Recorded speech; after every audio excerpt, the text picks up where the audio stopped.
Good evening, everybody. I know I announced this one a very long time ago, but my organization has taken quite a hit. I've been very distracted, and this one's been long overdue. For the guys who know who Topher is, you're going to enjoy this. Is a wealth of information.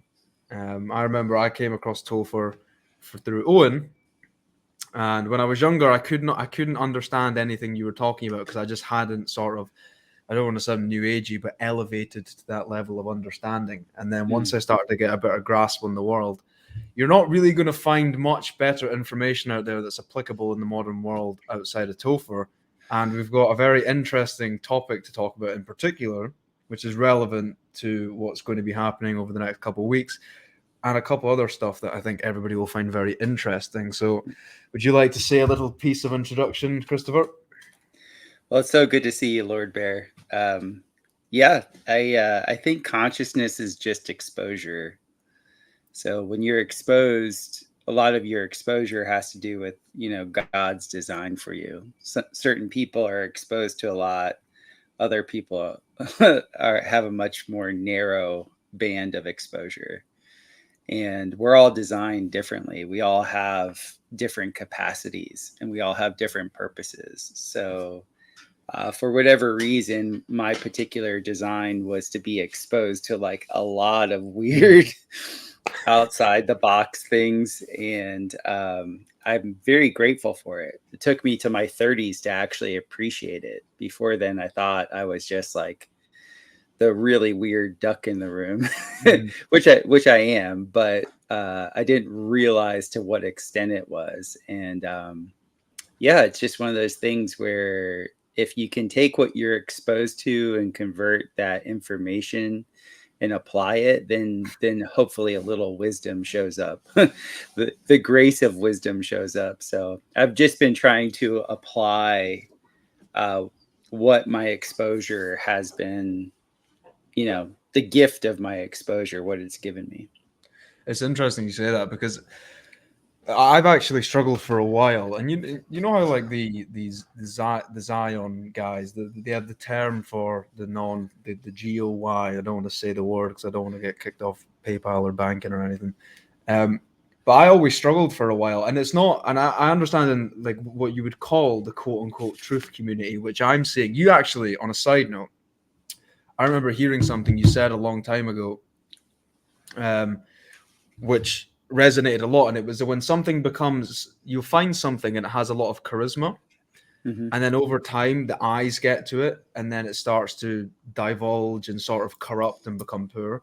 So I can kind of see that in what you would call the truth community now. I think a lot of people are riding the wave because even on, if you go to, for example, Instagram comments, I think the last real vice I have is sometimes I'll scroll on my phone quite a lot just out of pure laziness and not want to get things done. And if you check the comment section on a video regarding Snowvid 91, I remember when that went on, I was 18, and I was the gaslighting, the lying, the manipulation that you were fed. I was 18, and I never put one on. Now, a lot of that was down to Owen and what he was teaching people. I never got any of the stuff. And the shift on the macro level now, everybody's kind of getting it. And I feel like the truth community now, the charisma's sort of leaving, and it's becoming kind of like, can you keep the fear up and then sell the solution? Mm-hmm. I had an overall point to make. Yeah, so I'm not doing. I understand a lot of people in the truth community, quote unquote truth community, can get this sense of the sheeple and things like that. And I certainly battle with it. And I think I don't know how you cope to this, but there's so much, like you were saying, with having things revealed to you that other people won't. And it kind of feels like you're just like Plato's cave, like you're screaming in a vacuum. And why can't people understand these things? But do you think? Because I had a sinister view of it for a while, but do you think it's just that certain people are, I don't want to say not better because this, look, if you're not based on like the shape of the earth or something, it doesn't mean like those, there'll be guys that know about ether physics to a strong degree, but then they just sit around all day and do nothing. Whereas other Mm-hmm. guys you would call normies, they have a strong work ethic. But how have you, because this is actually from a very solipsistic, this is a very solipsistic question because it applies to me. How did you find your whole life sort of after, well, maybe you never had a eureka moment, But after, like you were saying, you kind of get revealed a lot of stuff, and you kind of feel alienated from everybody else. Hmm. Like it's very difficult to find what you call a tribe, or an ideology, or a peer group. Do you know what I mean? Hmm. Is that Well, something you still struggle with today, or at all?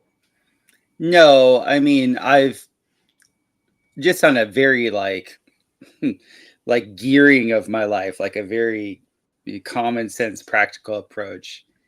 I had I grew up as an only child. I had Mm, two sisters from my dad's first marriage that I didn't ever live with. So I had no problem just being by myself, like at all. And all growing up, I was always sort of the outsider. Like when you look at my astrology, when you look at my human design, I am like the hermit role model. And I've lived that life. Like I am a hermit and I am a role model. And the archetype is like the hermit is usually alone. And then when he does peek his head out, he's like teaching. He's a teacher or mm, she's a teacher, however it goes. And so everything I ever went into, and I say this with all humility, I didn't go into it intentionally. Like I didn't learn organic farming because I wanted to be an organic yeah. farmer. I literally hired a contractor to build my house down in Costa Rica. My investment fell through. I had nowhere to live, and then I ended up living on his farm, which was an organic farm for 3 years because I was broke. Like I got into football kicking because I was a soccer player, and my soccer coach was like, "No, no, no, you're gonna come kick on the football team." Like all these things that I've been brought into that I ended up succeeding in, I did not have the direct desire to like go into it. So I didn't have this aspirational egoic tie to it. It was always like I fell into it. I fell into it. I fell into it. Mm, And because of that, when I would come into contact with people who their identity was that, it was very obvious that they were living the identity. They weren't actually living the experience of it.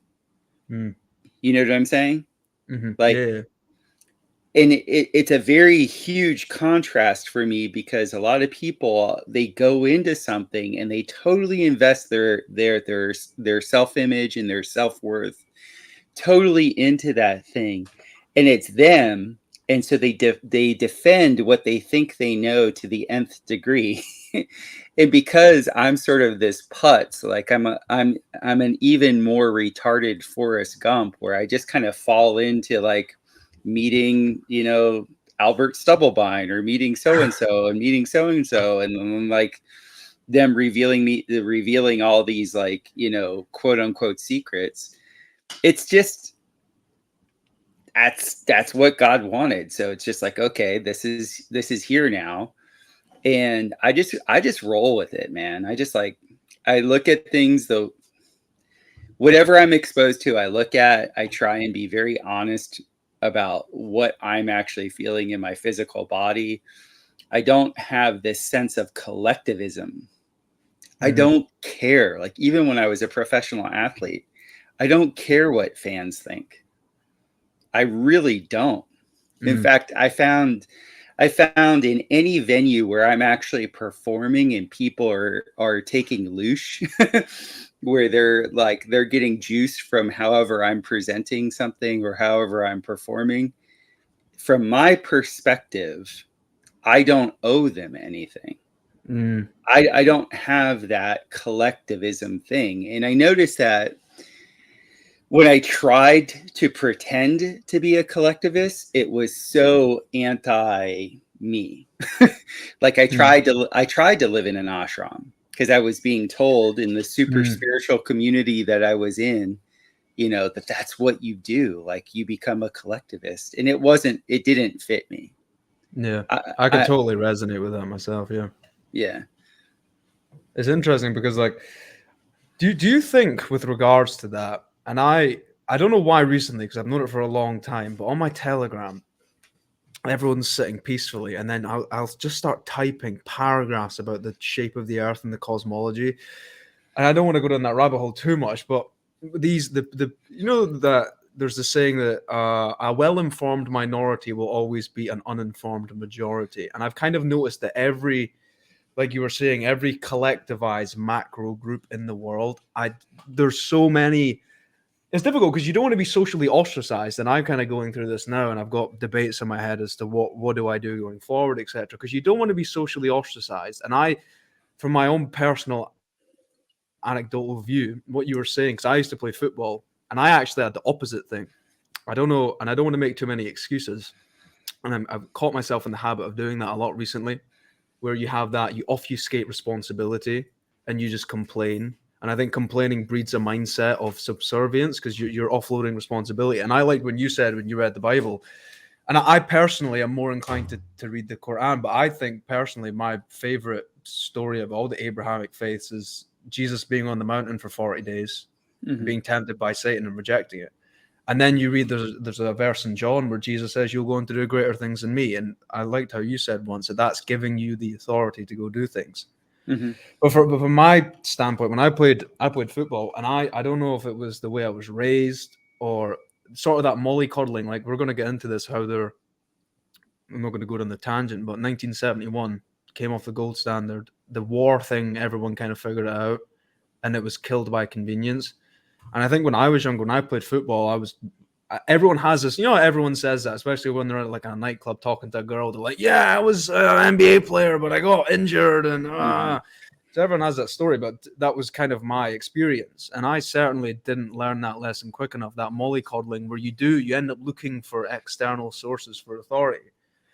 But the reason I went on that tangent is, do you just think, like, when you say the number one rule in ether physics is frequency is location, and you Mhm. also said, I heard you once, say there was some study that was done where it was proven that the tension of being pulled forward by the future is more prevalent than being pushed by the past. And do you like, Yes. so we have free will, and I was thinking about this last night to the point where it put me to sleep because my head was fried. We do appear to have free will, but also there just seems to be this frequency is location. You're going to end up wherever you end up. What do you Mhm. what do you think about that as a whole? Do you think it's just like God's plan for you, or do you think it is from a physical frequencies location and it's completely structural, not metaphysical? I think we're living a completely metaphysical life trying to brand it as physical. Mm, So frequency is location is just like the way to think about it is we've all like, just to make it purely simple, like if you're in a really good mood and you go around somebody that's like, in total despair and say in a victim consciousness thing, then it doesn't, you feel a dissonant pattern. You feel like this, like total crap. And I think the reason why people like collectivism or teamwork is because when you actually get into resonance with other people, then there's so much more energy available. Like it's proven in team sports. mm, Like you'll have somebody running by themselves, they can only run a certain distance, but they get into a resonant pattern, like a Seabiscuit moment where they're in competition with other, and that energy builds and builds and builds and mm, builds and builds. So people are, for the most part, always trying to find a vibrational energy that's either raising them or lowering them. So, and that all has to do with capacitance. And this is where our design is different. This is, I mean, you know me with astrology. Like, I don't do astrology like most people where they're saying that there's like something out there doing this to you. I'm more of a hermeticist. I'm actually mm, like the older I get and the more I study, the more I fall on the essentially the main principles of hermeticism. And when you say as above, so below, as within, so without, or the law of correspondence, all these types of things, that's the same thing as saying that frequency is vibration. mm, A way of saying it too is like if you were to walk into a furnace, your body would become a flame. It's the terrain that you're in. My particular makeup is such that I'm ultra sensitive. Like the way You could say my astral body is so hypersensitive, and then my physical constitution is strong enough. I have this neat medium where I can actually receive tons of information, and then I have the physical stature that can actually handle it. A lot of times I'll have people that have an incredibly strong physical stature, but they're not wired to be sensitive. Or you'll have somebody that's hypersensitive and they don't have a strong constitution, so they can't handle all the information. And this is why I love looking at people's astral bodies, because every single person is a unique snowflake. And that's why I don't believe in collectivism, because collectivism is this whole notion that there should be this uniform thing that we all agree on. And the truth of the matter is, we are all so like unbelievably different. God, and this is like, if you were to like distill my cosmology down to it, I think the creator, God, the creator, like the one creator, I think creation, phenomenology, like things that we experience in the material universe, that whole thing is done. But we are like these little biological avatars that God wants to have a unique experience of his creation. So he gives us subjectivity. You can have an objective creation, but see it in infinite ways if you have a subjective viewpoint. And that's why we're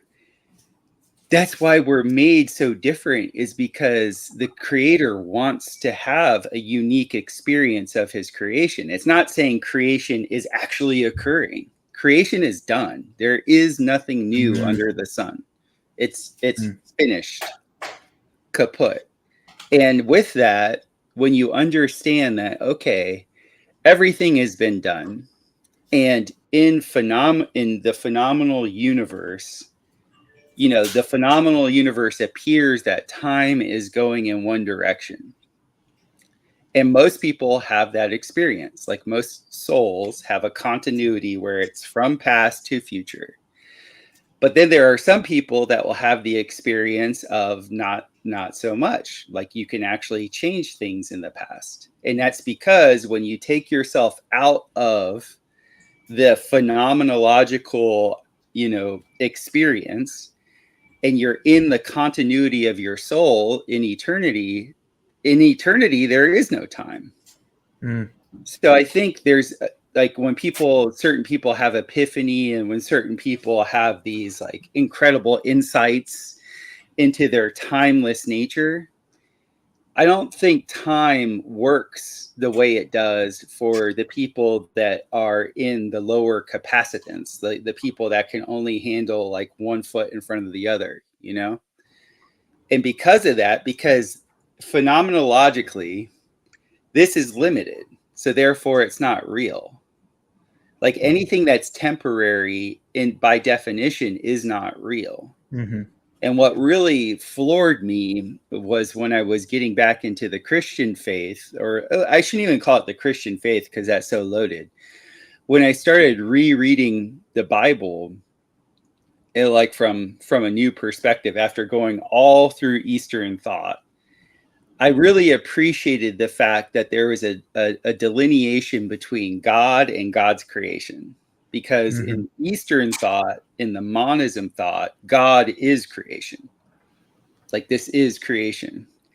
And I had been in that world for like 12 years, and I had seen all the pitfalls. Like you brought up the word solipsism. Yeah.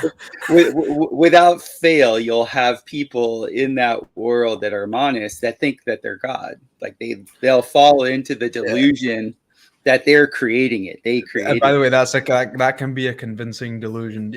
Like I remember once, just on a side note, where I really got into I know it sounds cringe now, but the idea, and it can be effective, but when I figured out that like a very vividly imagined thought, which is super well envisioned, and you're imagining your senses, your nervous system reacts as if it's normal. And like you can like think of a woman and your nervous system reacts with a very obvious phenomenon, right? And you start doing that, and a couple things like, you know, if you're delusional enough, everything's a sign. And then you get to this point, and I understand why, because like the public schooling system, where they're just like, you're spinning on a ball and you're come from nothing and everything's pointless, die. And then one thing goes right, and you're like, I'm creating everything with my mind. You're all projections of my imagination. So I can see why it happens. I don't think it ever comes from bad intentions, but I think that's probably a very destructive way to live, in my view. I agree. I think the path to hell is paved with good intentions, and so there is a ton of delusion because there is trauma that's stored in the body. So we have all these different traumas depending on who you are that get lodged in our body, and that creates the filter by which we have our subjective experiences kind of contorted.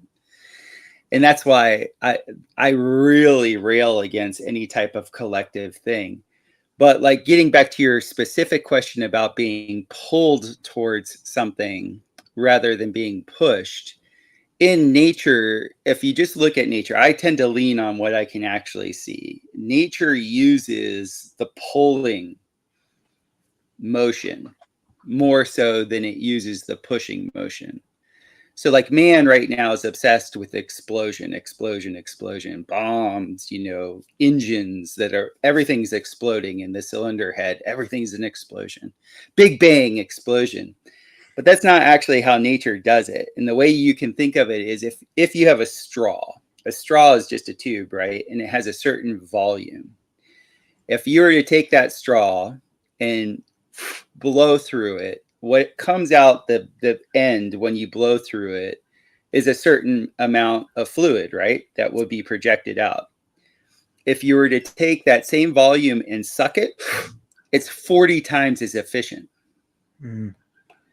Nature uses suction, implosion. It pulls things more than it pushes things because it's much more efficient. So when you're pushing, that's the yang energy. That's the male energy. That's like, I'm going to make it happen. That's the willpower. And that's cool. Like shit gets done, right? But then there's the other side of it where the feminine, the yin energy. And when I say feminine or masculine, it's tied to the sex. Like, I'm sorry to tell everyone, like it's tied to your biology, right? Everyone gets it here. Don't worry about a thing. And so the yin energy, like as a man, as a heterosexual man, you ask any man, if he's attracted to a woman, he'll move hell on earth, like he'll move heaven on earth to get to that. That's why stuff gets done.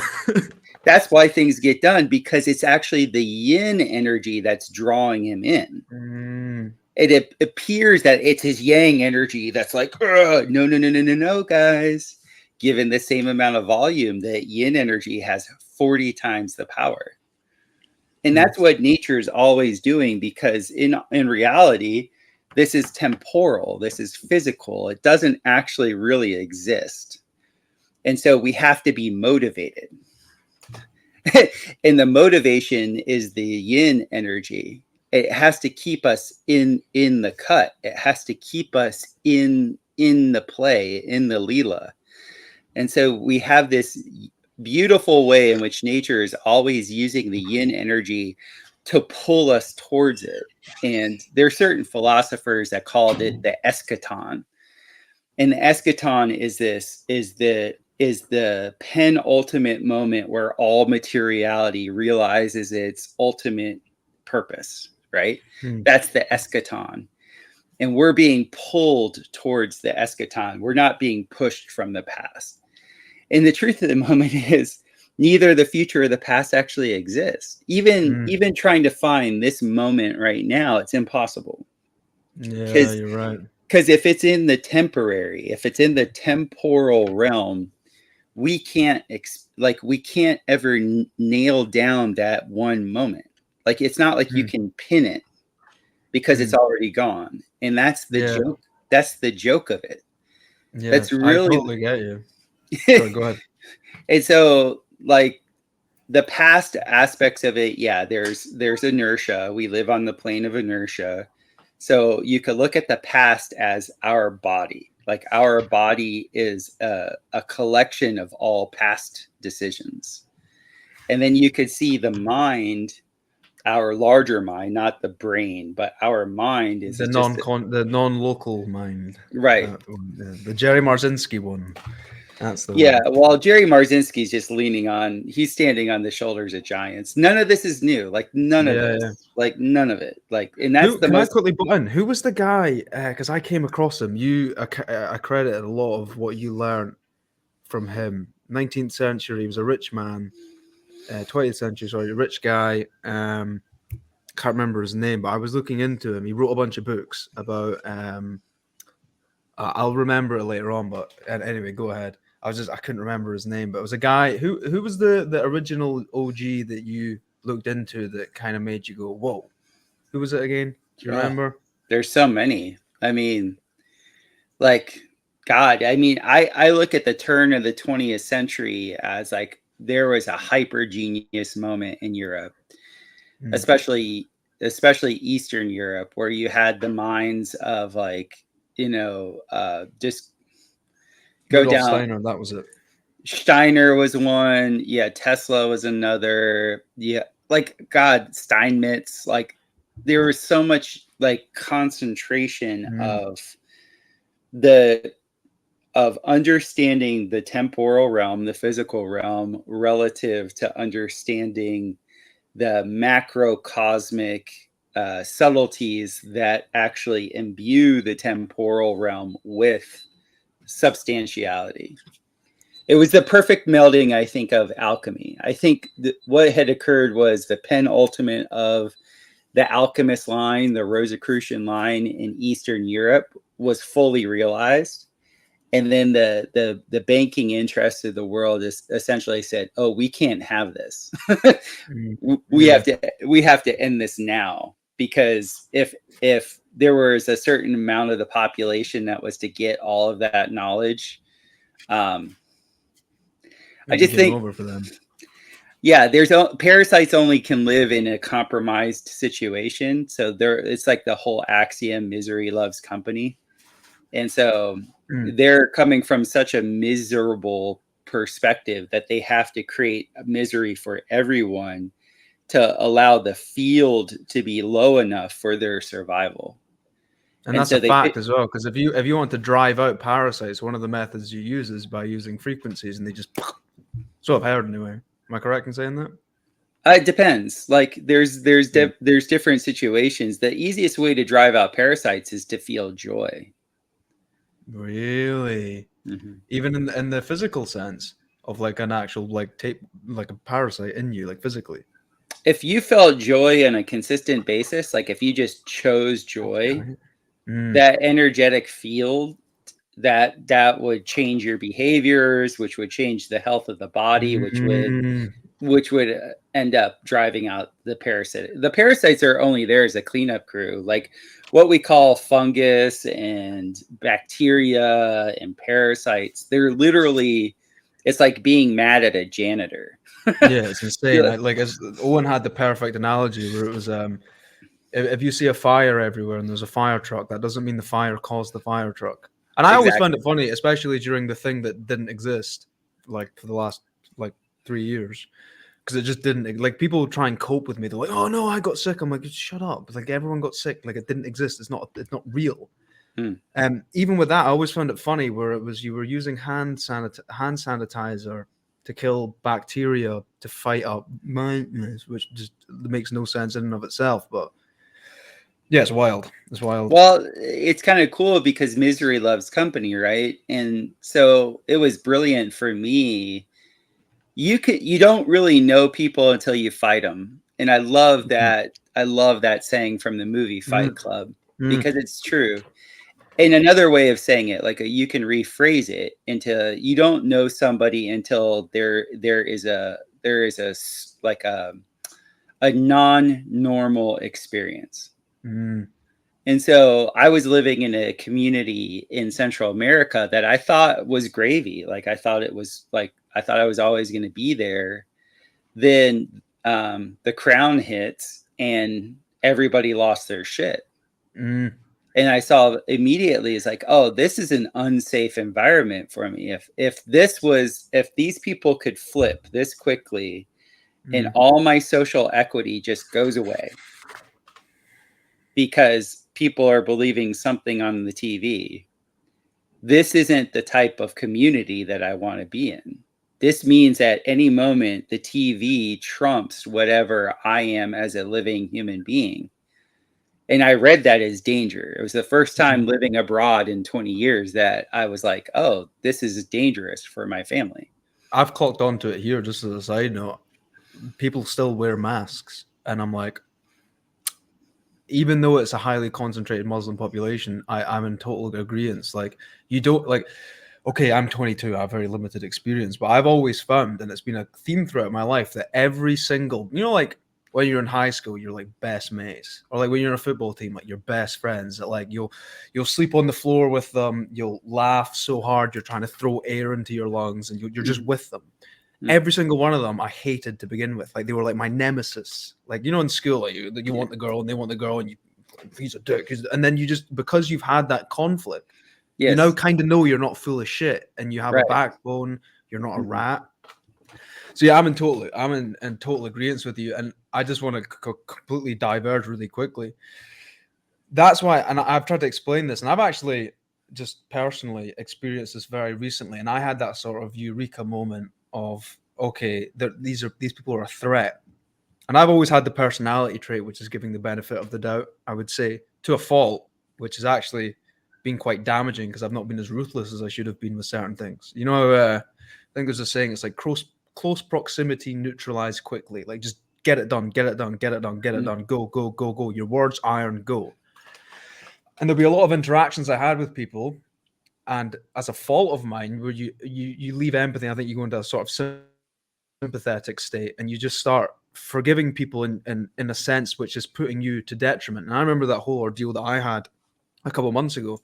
And anyone who has a brain, you can see I'm talking. I don't sit and go like a meathead. Mhm. The whole ordeal that happened in the UK, because even Owen said it, and again, the whole case thing's kind of finished now, but I got in Scotland, it was because I said a man isn't and it wasn't even like a topic of the video, it was just brought up in a podcast. And then you see your own parents just snap, and they're just like agents of the state, and you're like, okay, well, for the first time now, I'm kind of like, let's actually move away. So I just think, as a side note for young guys, you're going to endure a lot of gaslighting, especially as what we're about to get into. You're going to endure a lot of gaslighting from people. You know what? It seems like everyone today just seems like a crazy ex-girlfriend. Have you not noticed that? Where I you'll see, my you my know, conscious my consciousness is not there. I tell good, you what, I mean, I'm so happy that we have this friendship because I kind of feel like to let you know yeah, it's not it's just a reflection of your consciousness. I agree. I've That's been all, thinking that. that's all it is. There's a part of you that needs some sort of collective approval. Mm, That's all you're yeah, yeah, experiencing. And yeah. because there's that need in you to have some sort of collective approval, which is Mm, very, very normal until your first Saturn return. I'll just tell you, like when we're younger, because we're ground into submission from our surroundings, we need our surroundings to love us. And mm, then when you enter your Saturn return, that's when you become an adult, really. Everybody goes through that meat grinder for 2 years from 28 to 30 where you lose your youth essentially. And what does mm-hmm, that mean? You lose your youth. In your youth, you're dependent on other.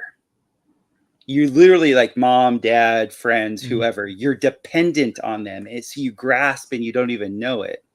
And then when you become an adult, you realize, hey, nobody's coming to help. This actually, all the responsibility falls on me. And that's an oh shit moment. That's Yeah, it like, is. and that's Saturn returning. That's Saturn coming in and like saying, hey, grow the fuck up. Am I Yeah, allowed? Am I?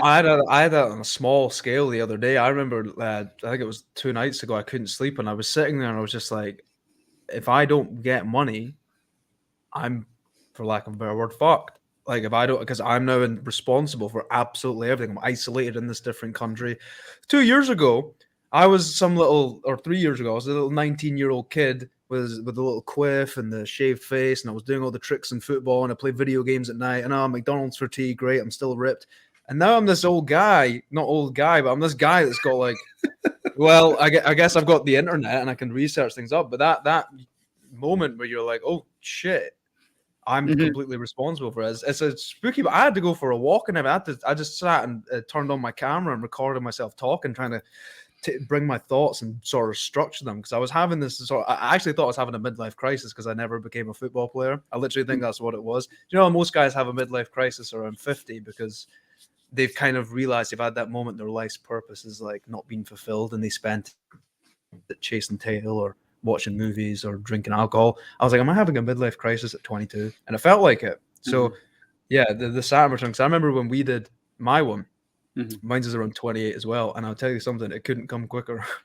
Yeah. So well, it's an initiation. Like, so the way it used to be in many cultures is that right around 13, 14 years old as a boy, you would go through an initiation, which is a no-win scenario.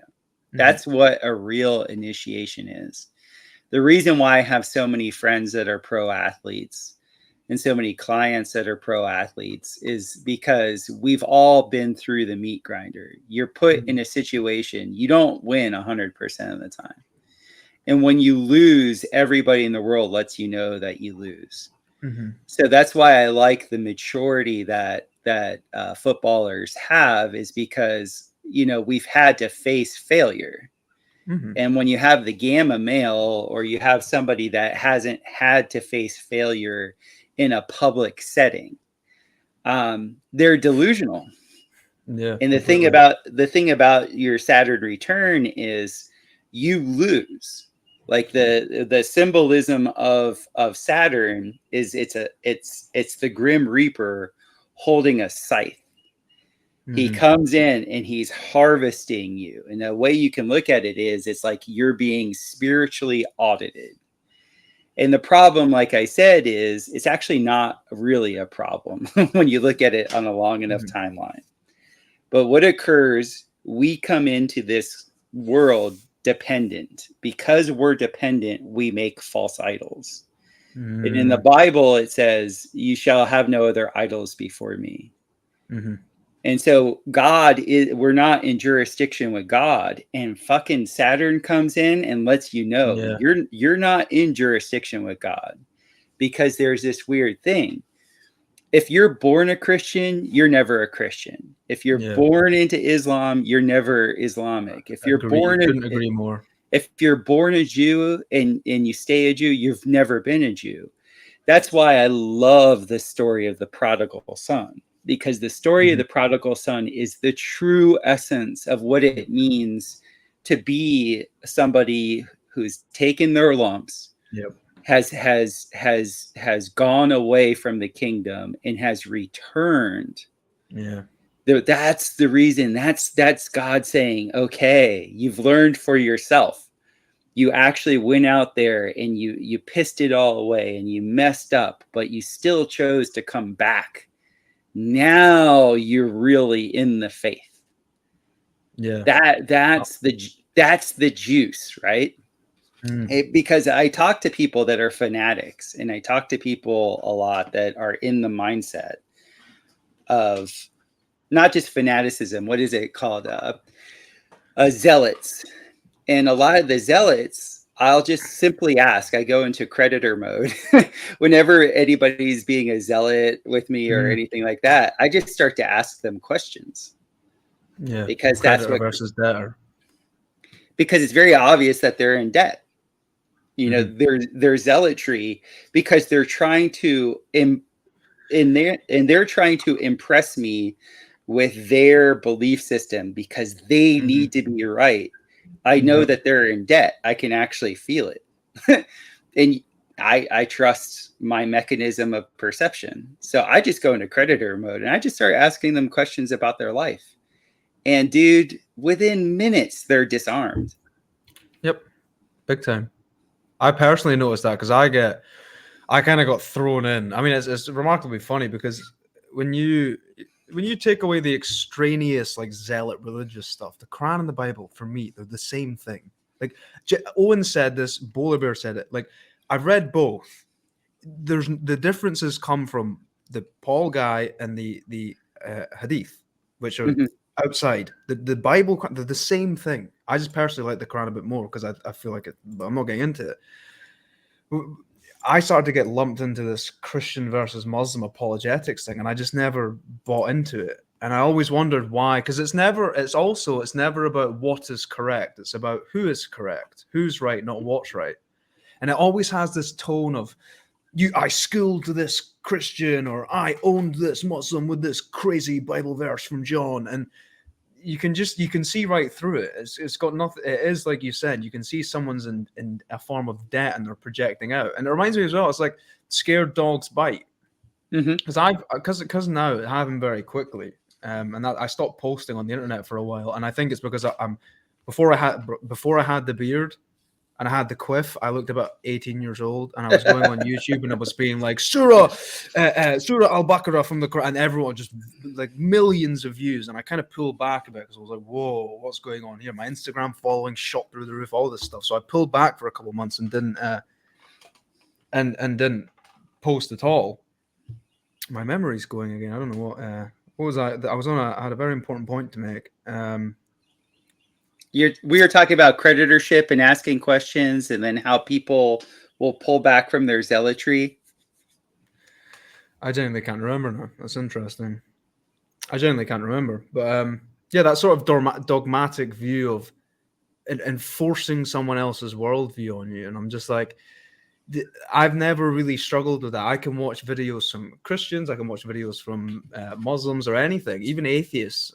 Sometimes atheists have a good point, and I'm not even on the not atheist as in the sense there's no creator, but sometimes they can be like, well, whose kill count is bigger in the Quran and Bible, Satan or God? And I'm like, oh, well, that's an interesting way to look at it. I don't sit there and seethe and go, you're kill yourself. There's only one true God, and I'm saved, and you're not saved. I'm saved, because you can see right through it. You can see what it is for what it is, and there's no empathy amongst them either. What you were just saying about the gamma male and how they never have that sort of that test where, like you said, it's a lose-lose, and you have to sit there and you because it's that moment where you go, there are going to be times in life where I have to do something, I have duty to do something, and it isn't going to benefit me at all. I've given my word, I have to do it. I remember I'd get injured a lot in football, and even things like that, you have to learn, okay, I got really hyped up for this game. In my head, I was going to do X, Y, Z, X, Y, Z, X, Y, Z. I created this full identity around it that if I didn't achieve it, my whole world would crumble. And then you go pull a hamstring, and then you have to sit back and go, whoa, what happened there?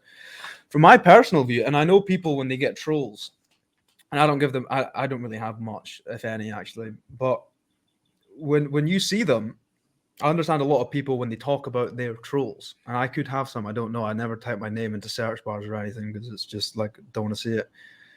But people will say, oh, they don't bother me, and I feel bad for them as a way of kind of diffusing the situation. But on a genuinely wholesome note, these modern day gamma sort of males that want all the authority while simultaneously taking on zero accountability, I genuinely, and I mean this like, I swear to God, I feel sympathy for them, because I think, you know, when we get into Pluto and things like that returning and just wrecking havoc, these guys are just going to get toasted. They completely toasted. It's like a lion living in a zoo until he just becomes a man and getting let out into the wild. He just gets ripped apart. You know what I mean? Well, Pluto's always returning somewhere on your chart. And that's what I always like. I bring that up for people. I'll be like, okay, Pluto will transit, because Pluto moves very slow. It's like a 280-year ellipse from our perspective. So that means if there's, 13 constellations, it's over 20 years, depending on the size of the constellation, that it will be transiting, right?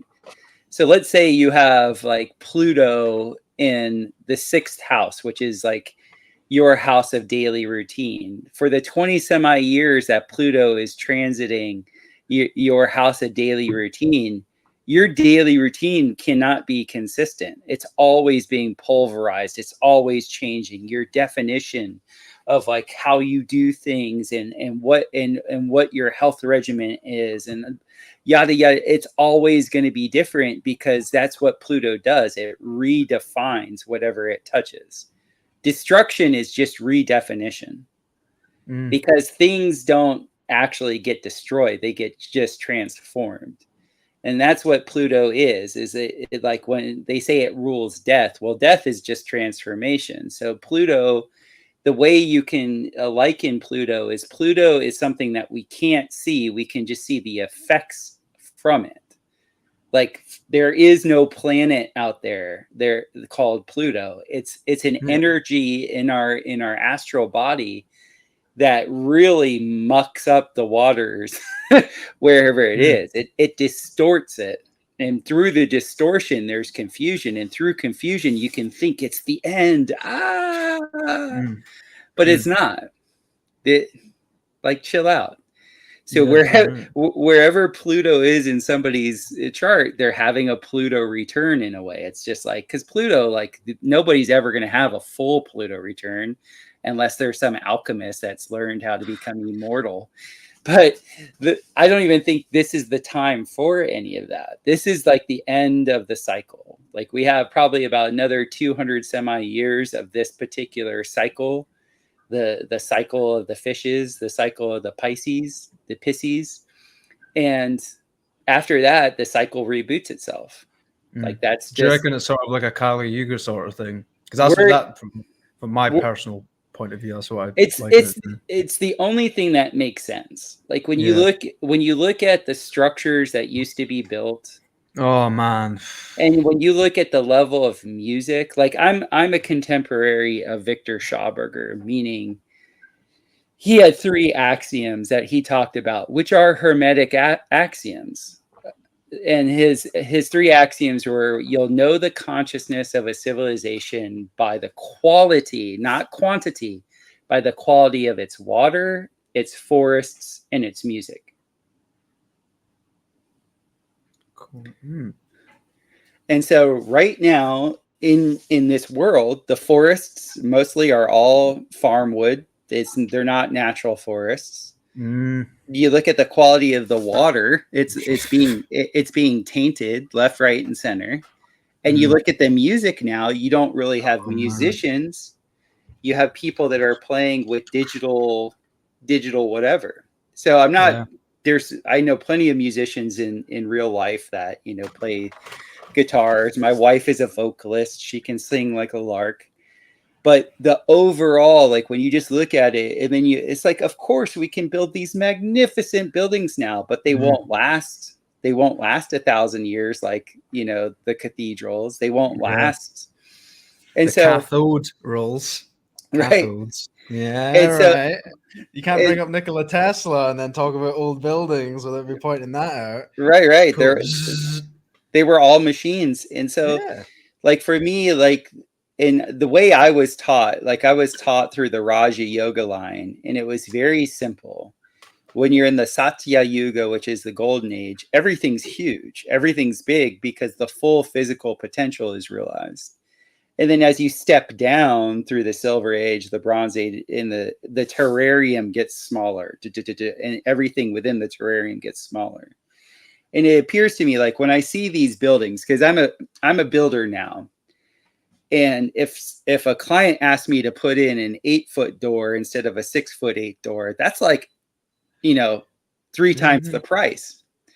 So when I see these buildings that have 20-foot doors and the hinges are 1.5 feet long, and like they're using like raw iron, steel and stuff, I'm like, you guys have no idea from a cost to benefit ratio of, like, even if you're like King Louis the 14th and you have all the money of the world, you're not going to put in a 20-foot door.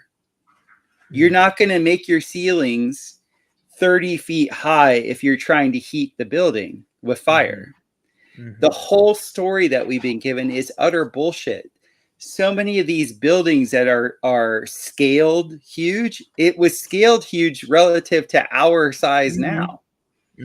And you see like late 19th century, there'll be peasants going around on horses like, oh, go boy, and you're telling me they built like No. the World Fair buildings that were quote unquote temporary. There's no danger. And I don't know. I don't know why people can't see through that. It's quite benign to me. I always find it very interesting myself.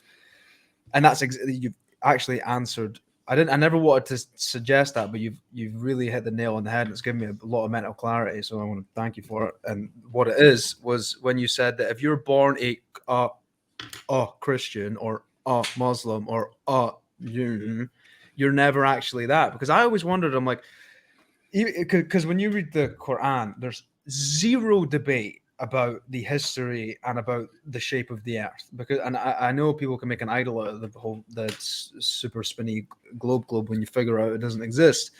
But your whole thought, like once you come off that, you're like, right, I'm an electrical battery, and put my feet on the ground, I'll look at the sun, I'll drink borax, I'm drinking laundry detergent. Oh, hold on. 2 seconds. Okay, I'll edit that out. But you see these like quote unquote religious people, and you'll read the Quran. It goes, oh, so Noah lived till 800 years old, and he was 20 foot tall. And then they're like, no, but look, the Quran ties in with evolution. And I'm like, no, it doesn't. Like, God made the Big Bang. I'm like, well, he says he made it in 6 days, and he never said lightning struck from some spinny ball, and then blah blah blah. And you're bang on. People just they cope and they clutch to try and stick to that history and that worldview. I mean, it's such a long rabbit hole. I don't even think we won't have time to go down it, but we hopefully, God willing, in the future we will.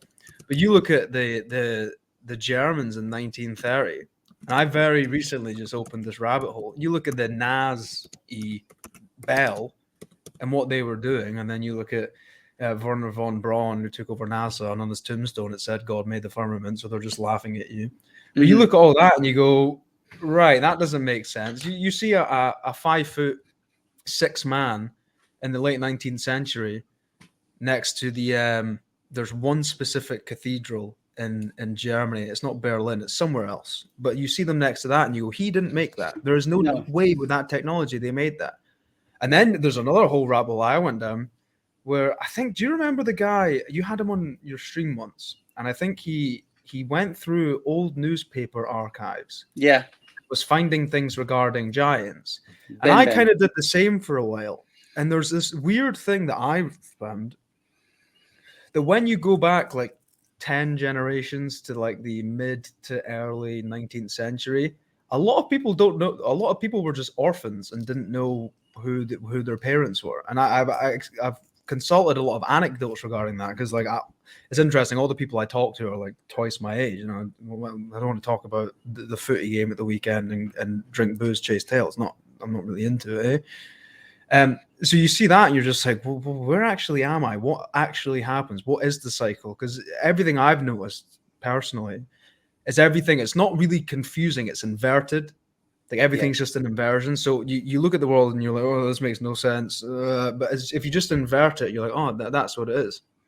Mm-hmm. We're not evolving, we're devolving.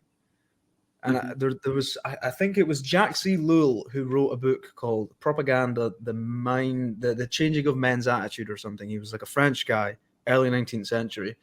And he said there was 4 things that bring in this sort of global delusion, and one of them was this idea that you're always making linear progress. Everything's always progressing. It's like, well, we had an iPhone, a Tesla S, now we have a Tesla Plus, everything's going well. And it's like, no. You're not. You're useless. This is perfectly going to tie in. Actually, I'm actually impressed with how well I accidentally tied this in, and I'm about to segue it. But I get worried personally, and I've said this to a lot of people. Especially like when I was 21, a year ago, 20. The young people my age, and I'm trying to be as self-aware of this as I can, and it's obviously difficult because I don't really have a reference. Like I'm not close with my dad, I don't have a brother, I don't have any older people I'm close, like friends close with.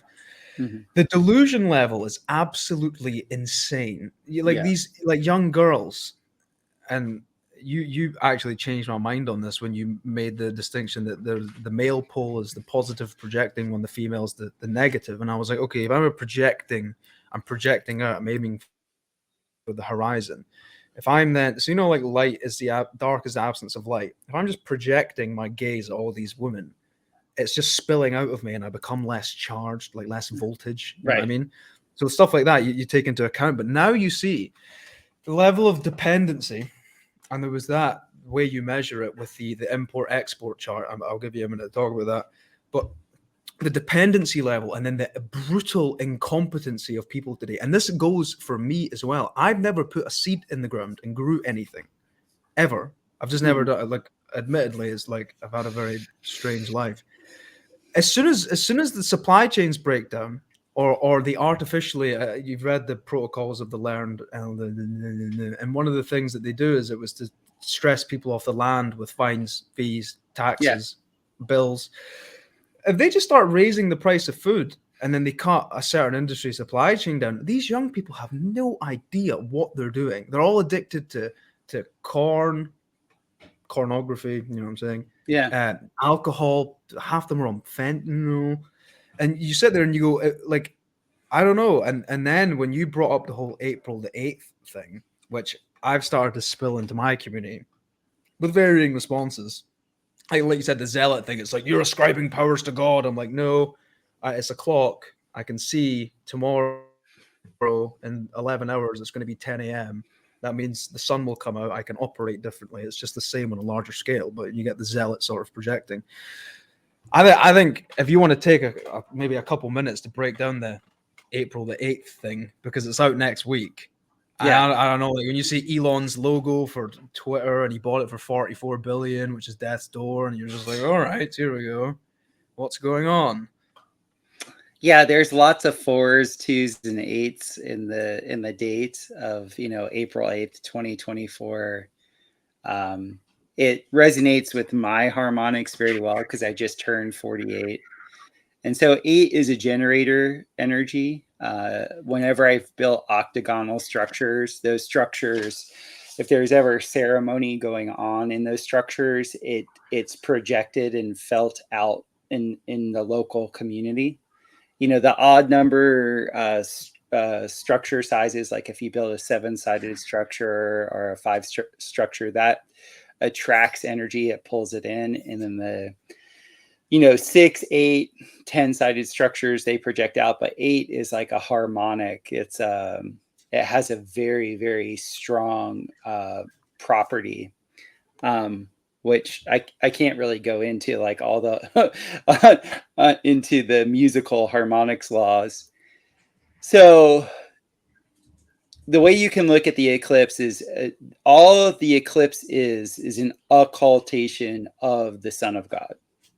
A solar eclipse is where the sun that we see in the sky, that which provides a bunch of the thermal gain, a bunch of the electrical gain that we experience on this plane of inertia, it gets occulted by something. And in the past, that it was usually corresponded to when the priest class would do a change of the guard. The way they would do it is they would time up they knew the eclipse cycles because they're very predictable. It's not something that NASA figured out, everybody. It's something that's been known for thousands and thousands of years. It's a 19-year cycle there's 7-year cycles within a 19-year cycle. It's very predictable. And so there's usually a changing of the guard. And I think because it's happening over the North American continent, that they're going to change the guard of the American, like the North American, the US of A idea. That idea is going to end. And what has the American dream been? The American dream in the past was, a meritocracy. Now, was it a meritocracy? I don't know. But in living in other parts of the world, I can say, at least in the United States, if you're good at what you're doing, you can always succeed. In the United States, everybody is a billionaire just waiting to happen. Mm-hmm. And I've lived abroad. I was the prodigal son. I left here and I hated it because I thought Well, it was. I'm not gonna lie. This place you would think is perfect. I was on Google last night looking into gun laws in Missouri and Idaho, and I was like, I'm gonna stay here for 2 years. I'm gonna rake in the fiat, and then I'm land AR. Like I'm not kidding. Well, the arm Yeah, thing alone is so huge. Like the yeah, fact yeah. you're armed, man, is crazy. And that's the thing is like I was saying last night before our thing got cut out was, after living abroad for 20 years and like really seeing like, no, the US of A, the North American continent has so much natural capital that it naturally imbues the people that live here with a sense of confidence. Mm, Because literally, like I did a study, like when we decided to live Central America, my wife has a very specific form of anemia, which means she has to eat a lot of red meat. And so when you're doing organic farming, you can like kind of figure out like the calorie density per square meter or per square yard, however you want to say it. You can pretty much figure out how many calories your land can produce. And because my wife needs red meat, I was like, she has to have a very high caloric intake to be well. She doesn't do well with supplements. It's like literally bovine or game meat. That's what keeps her right. And so I did a study and it was like the Ozarks of the United States has the highest calorie density per square mile mm, of any place in the planet. And why is that? It's because the natural capital here is so great. There's mm, incredibly high natural capital relative to a very low population. So the inverse of that would be like South Florida, where I grew up. mm, South Florida has an extremely high population, but the land itself cannot support a lot of high calorie growth. You can grow fruit, and many of the frugivores that I'm friends with, shout out Dr. Longo and Professor Longo, many of the mm. frugivores that I know, they're in their early 20s. They think that they can live on that shit forever. Wait until they get a woman pregnant, and that pregnant mother is like, "No, feed me meat." Then I'll Is say, frugivore like fruit? Is it like, oh, fruit's the most electric food in the world? I eat "Yeah, fruit and don't touch meat. Is yeah, that what I thought it was? I came across that. You know what? I nearly got on that little shaitan nearly got on my head, and I dumped a big fat ribeye. So yeah." Well, that's the funny thing is like, when we're young, dumb, full of cum, we really think like we can like just, plow through everything. And that's the whole thing with our consciousness at that age is like it really is awesome. It's that Mars energy that's like, Mm, I know I'm gonna show everybody. And it's just like, no. But anyway, like I did the field study and it was like, wow, my first permaculture teacher, he was hired to build the ark for the CIA in the Ozarks. And we were all down in Costa Rica. And we're like, you're going to Arkansas? Like we were all like, ah, how could you do that? And he would say, it's like the temperature differential, the soil, the water, like it's the highest caloric density that there is. And I have to tell you, living here is just like, man, like we do not want for good food. And the gun culture here makes it so that everybody stays straight. man, I Everybody, can't actually get like. I had a little like woe is me moment last night where I was sitting, and I understand why, but like, even Malaysia had an alleged where someone goes into a school with a. And I'm mhm. like, so Scotland had one. They all occurred within like 10 years, and I was saying, I was like, every single so when they started de-arming the whole world, like World War II, where they sent 45 million people to just die, or whatever the number was. That wasn't the correct number. Can't remember it, but that was like what 60 years before, and people that just went out their head and they de-armed the entire world. And I'm sitting here, and I'm like, because I'm probably going to be a dad, allegedly. Could it be allegedly? I'll be a dad within a year, probably. Look, the young, fun, and full of thingy, like it comes with its benefits. Eh? But I'm sitting there, and I'm like, I if something happens, and I don't want to do this fear thing, but like if something happened and people get hungry, there's nothing I can do. Even like actually, one thing I want to pay homage to is what one thing Andrew Tate said that I really respected. He's like, you can be a good fighter, but fighting and violence are two very different things. Like you can be a Muay Thai kickboxer, you got your high kicks. If three guys roll into your land with weapons, you're toast. Or they just hit you with an RV, you're toast. And when you look at the defense laws in Missouri, the Ozarks, they're phenomenal, and that's so huge, like so huge. So yeah, it's there was Yes. a very interesting. Yeah, go ahead. Yeah, it's and I lived it like I moved to Costa Rica partly because they had so much pride that they had no army. And I at the time I moved there, I was an extreme pacifist and all this stuff, even though violence had served me very well in my life. Like violence for protection, like the few times that I tried to be a pacifist, it ended up in great personal damage to myself.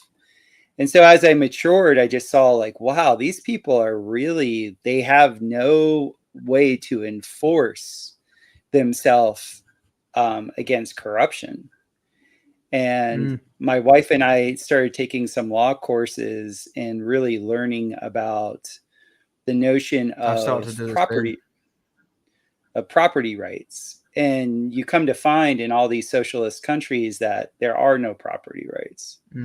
Like you have right to deed or right to title, and you can hold the title in your hand, but the title doesn't change the jurisdiction of the property. And the United States is maritime admiralty law, isn't it? I don't know about that. I don't know if it's a commercial. I don't know if it's a merchant law or not. The point of the matter is how it actually affects you is like at any point the state can come in and take your shit. And I watched it happen to two sets of families in my area in Costa Rica. And then when the crown showed its ugly head in 2020, I was watching and I was like, oh, I'm a foreigner in a land and we're now at war. Yeah. And I've read enough history where that's a bad place to be. Like if you're, because a lot of people didn't look at the crown as being war. It is 100%. And I knew immediately, I was like, this is the first full global war. Like this is like the an actual world war, not like Germany, France, or like full world. Like I remember you made a good point, and I don't think people understood the severity of it. I think you said when you measure a war, it's the amount of death and the transference of wealth, and that 3-year period was the largest of both ever. And the most efficient.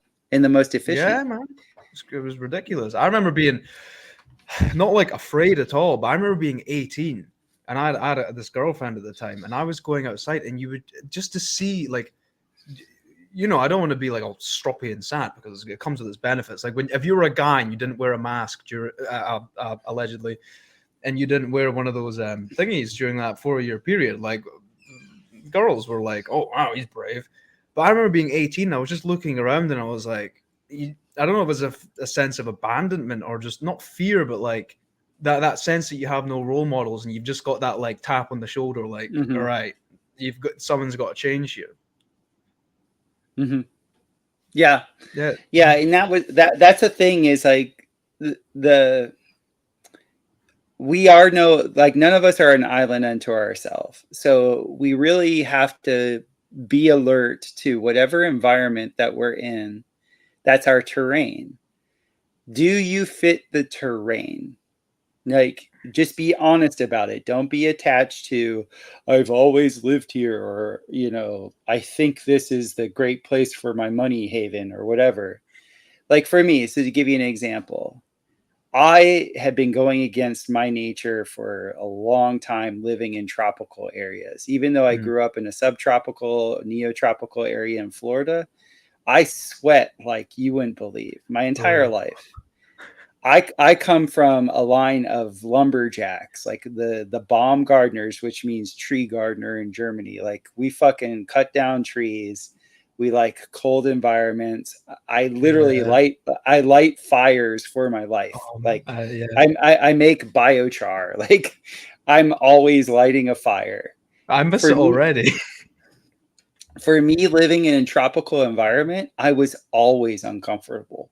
Mm, And then I also noticed that the people that are endemic to the tropical cultures, I don't vibe with. yeah, Like you're my literally taking the words out of my mouth because like I've been here for 2 weeks and it's safe, it's great, but I'm just like, there's something off. I don't know. I was sitting a couple of days ago. I was just thinking about roaming around the woods, like and these tropical environments. People don't realize this is very similar from my view. Like what you were saying too. It was not Puerto Rico. It was where was it again that you were staying predominantly? The Costa tropical Rica. area. Yeah. Costa Rica. It's very similar. Like there is a large sense of governmental, and I'm not one of these anarchist guys at all, because again, like I think Tom Barnett made a good point. He's like, are you a silverback or not? I'm not. Well, really, like there's like if the government fell, like that's it, problems.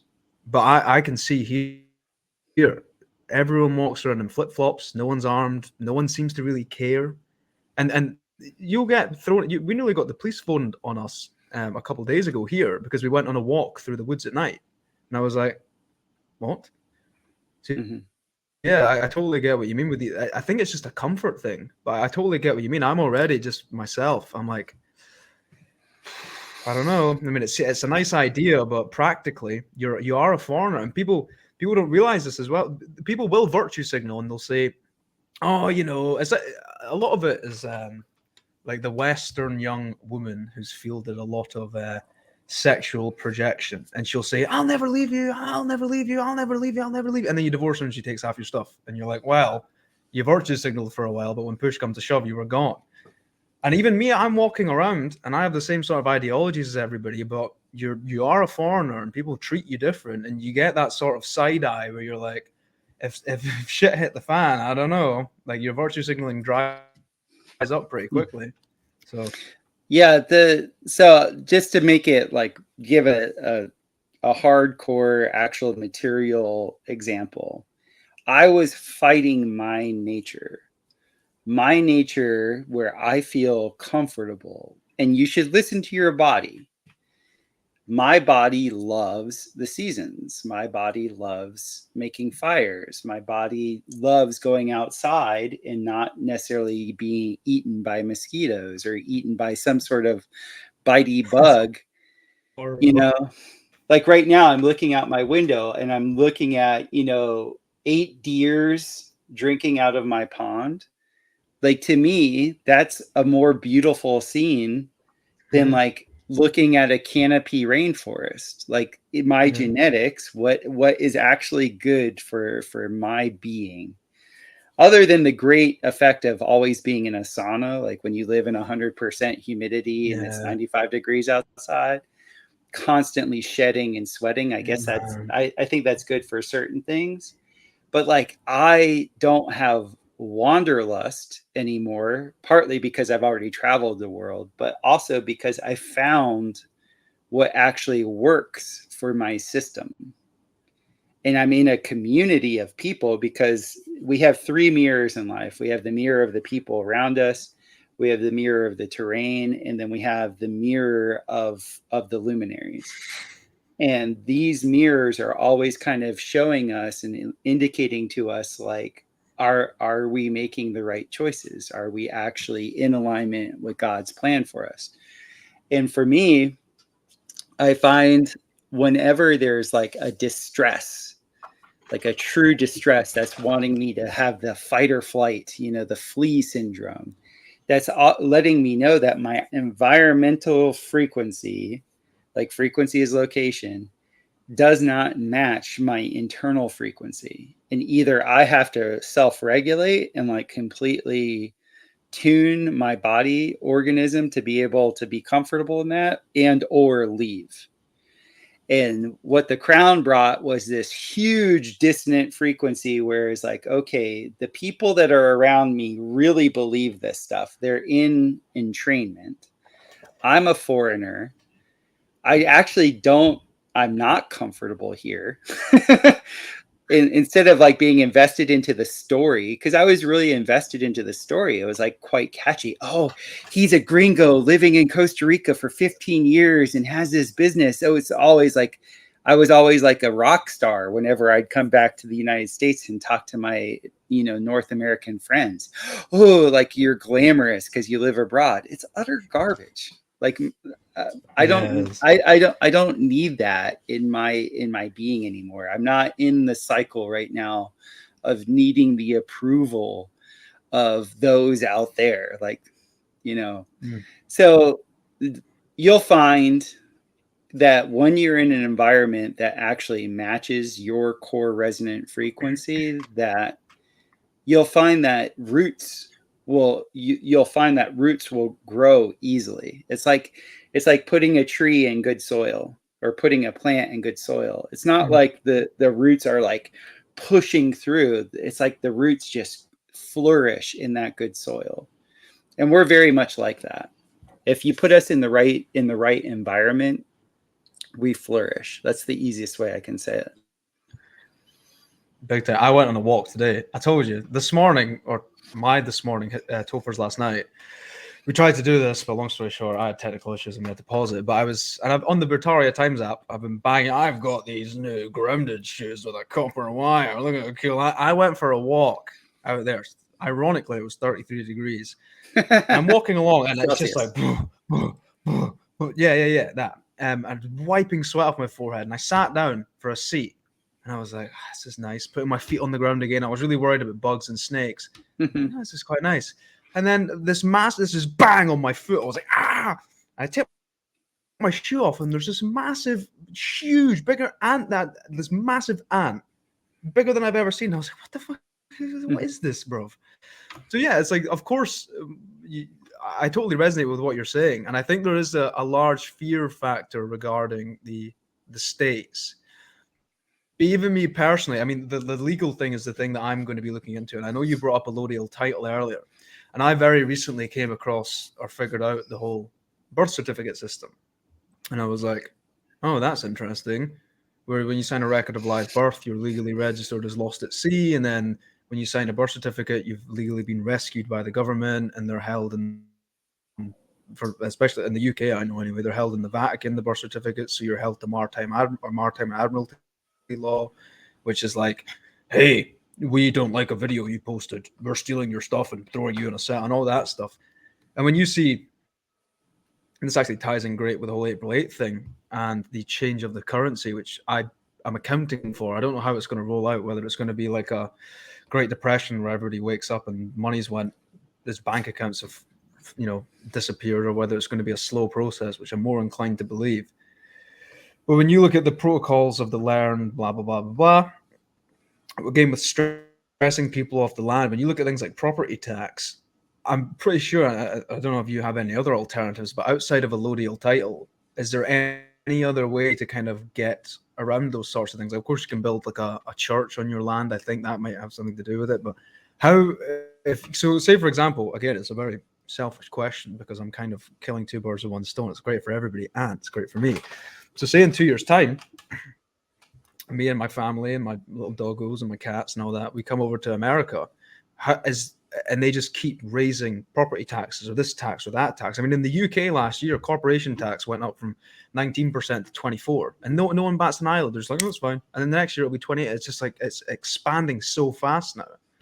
So how do you see? Do you think there's going to be a way around? Do you think they can just force everyone off the land, like stress them off it?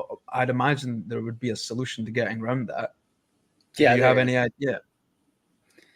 So we just brought up how the corona was, World War or whatever. And it was the most effective world war ever because wars are there to change people's minds and to depopulate. Okay.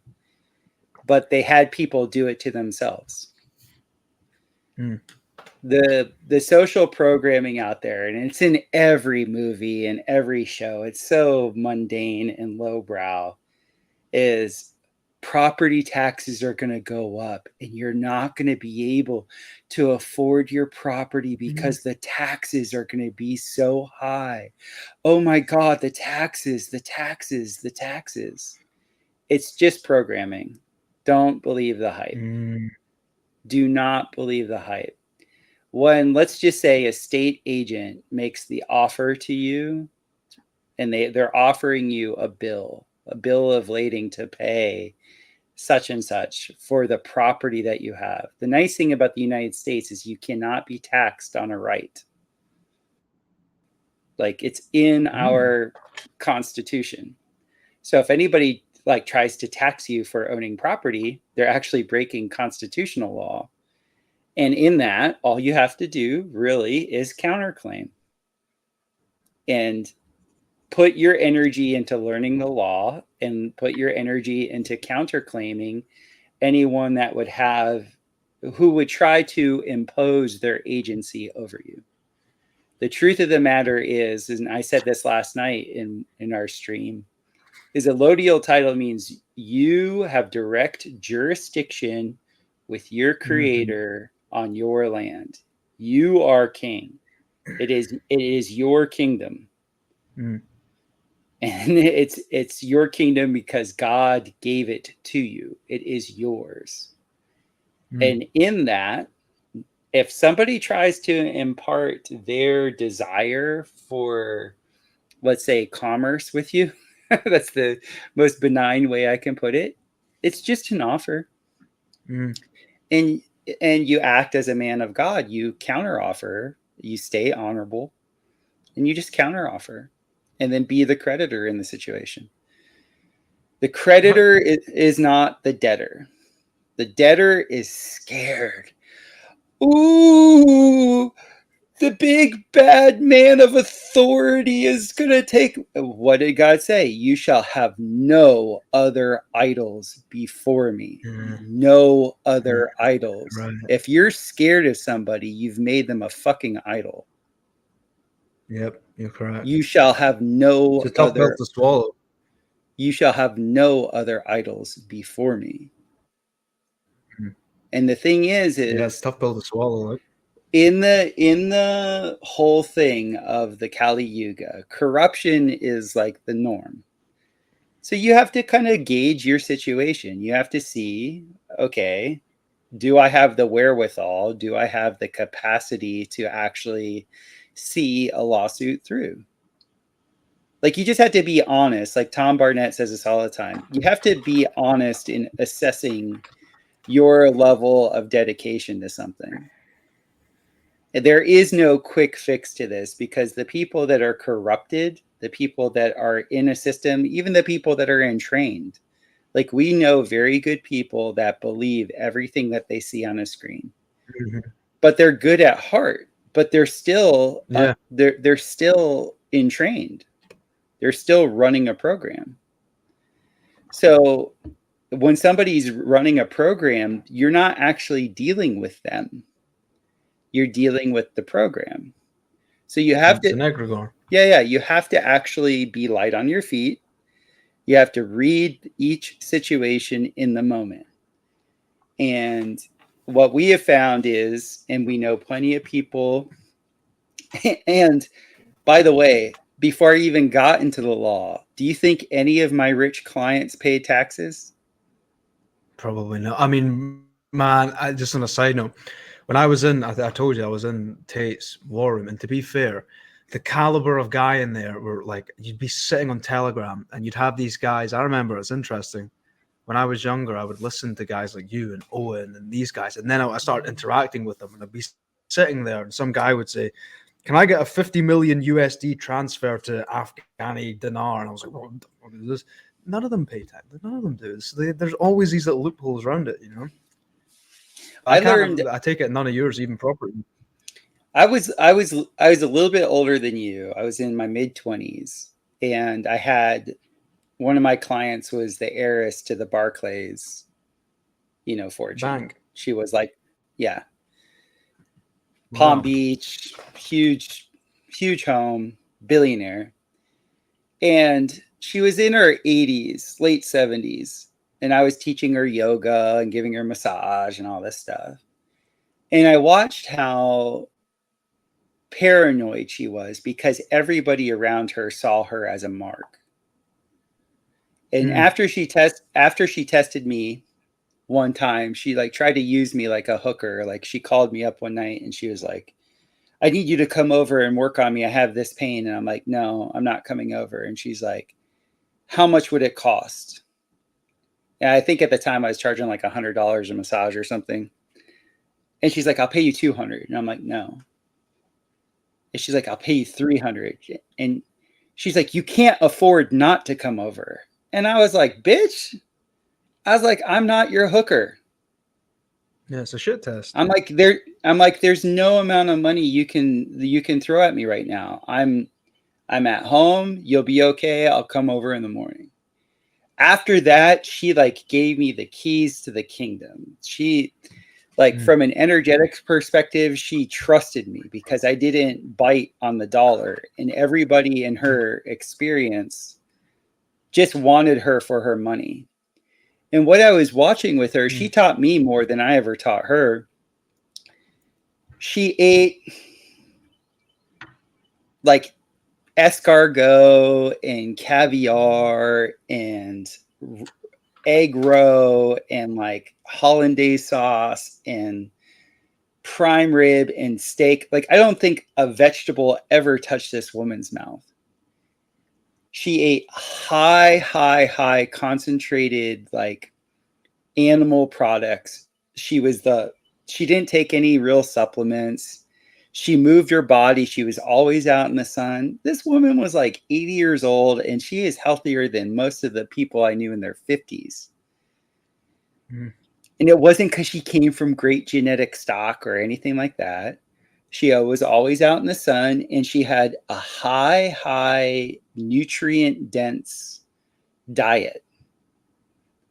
And I was just like amazed by her. And I just had this epiphany when I was around her.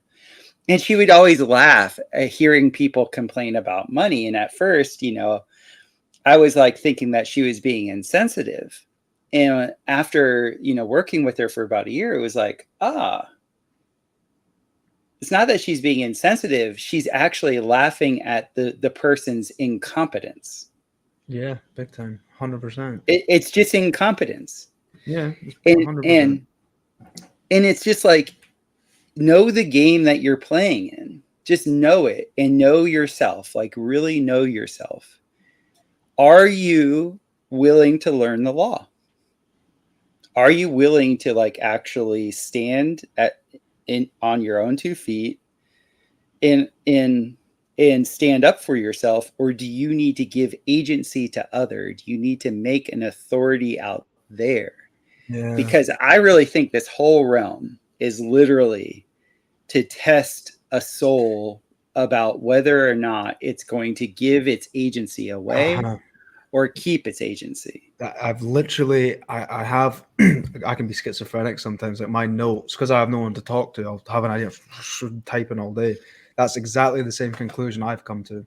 It's like especially being a man. It's like, are you going to indulge in intake and then obfuscate responsibility, or are you going to project your authority out onto the world and claim as much responsibility as you can? And that's the completely same conclusion I've come to recently. It's interesting because people don't know this. Like, I think it was California. If you have is it a vineyard that grows wine? Vineyard. Yes. Is that the term? Yes. Yeah. If you have a vineyard on your property, you don't pay property tax, and they just have a bunch of grapes like growing, and a certain amount of grapes has to be quite a decent amount, and they don't pay property tax. So it's like, yeah, it is incompetence.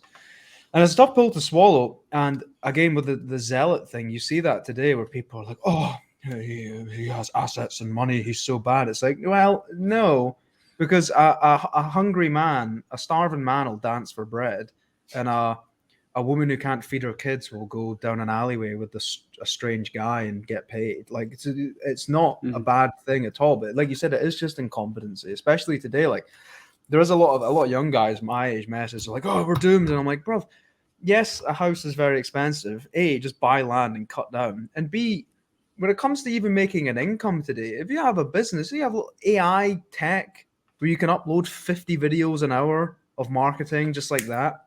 So it is exactly what you said. It's like that victim mindset where they will always look for an authority outside of themselves because that means they never have to take responsibility, from my view. from what I see anyway. Yeah, and you'll see it's really like the people that have a lot of incompetence for whatever reason, their exposure hasn't brought them to a real initiation yet. Yeah. And one way or another, you're going to be initiated. You're going to have to face what it feels like to lose. And the beautiful thing is when you lose, you survive it.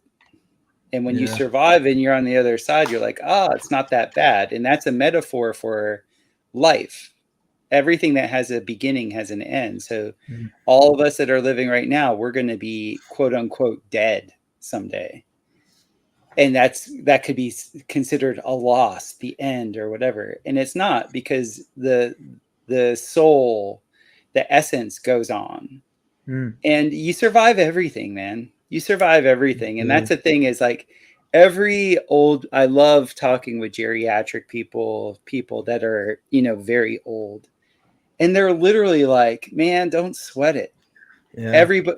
Everybody thinks their generation is the last. It's the narcissistic thing that the youth has. That's a good point, actually. And everybody's been told like this and that and the other, and the world is falling, and then all the digital media is an echo chamber, and everybody wants clicks. And so, like, that's what I'm saying. Like, you asked about the eclipse. The eclipse is just literally the changing of an idea. That's all it is. All you have to think about is one of the Hermetic axioms is that all is mind.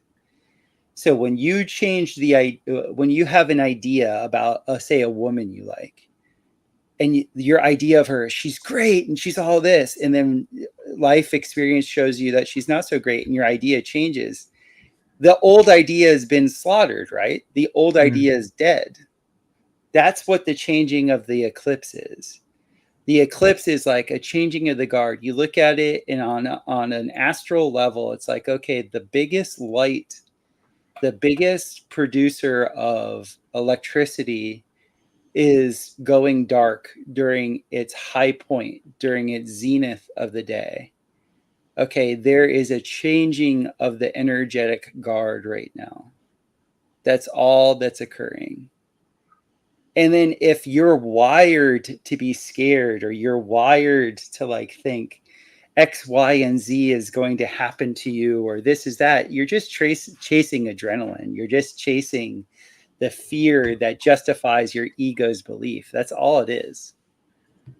You're totally right, man. It's interesting because the first thing that came, there's two things that came to mind when you said all that. And one, I remember when I first started making videos. I mean, the one thing, and I've always brought up, and I don't want to, it's not like, I don't have to word it. You know, when someone brings something up a lot and it seems like they're just projecting, it's not that. It's like, I remember I made a video and I said the fact that like every young boy on the planet, and I remember you said that when people have tattoos or they have piercings, it's the scarification. It typically comes from a form of trauma.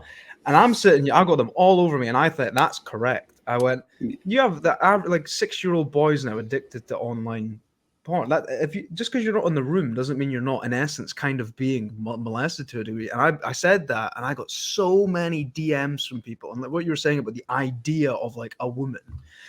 And I said to them, I was like, and this helped a lot of people, and it's just the way I look at the world. And I was like, okay, so you're on your phone, you're scrolling, and then this like, no, what you got, big booty cutie pops up.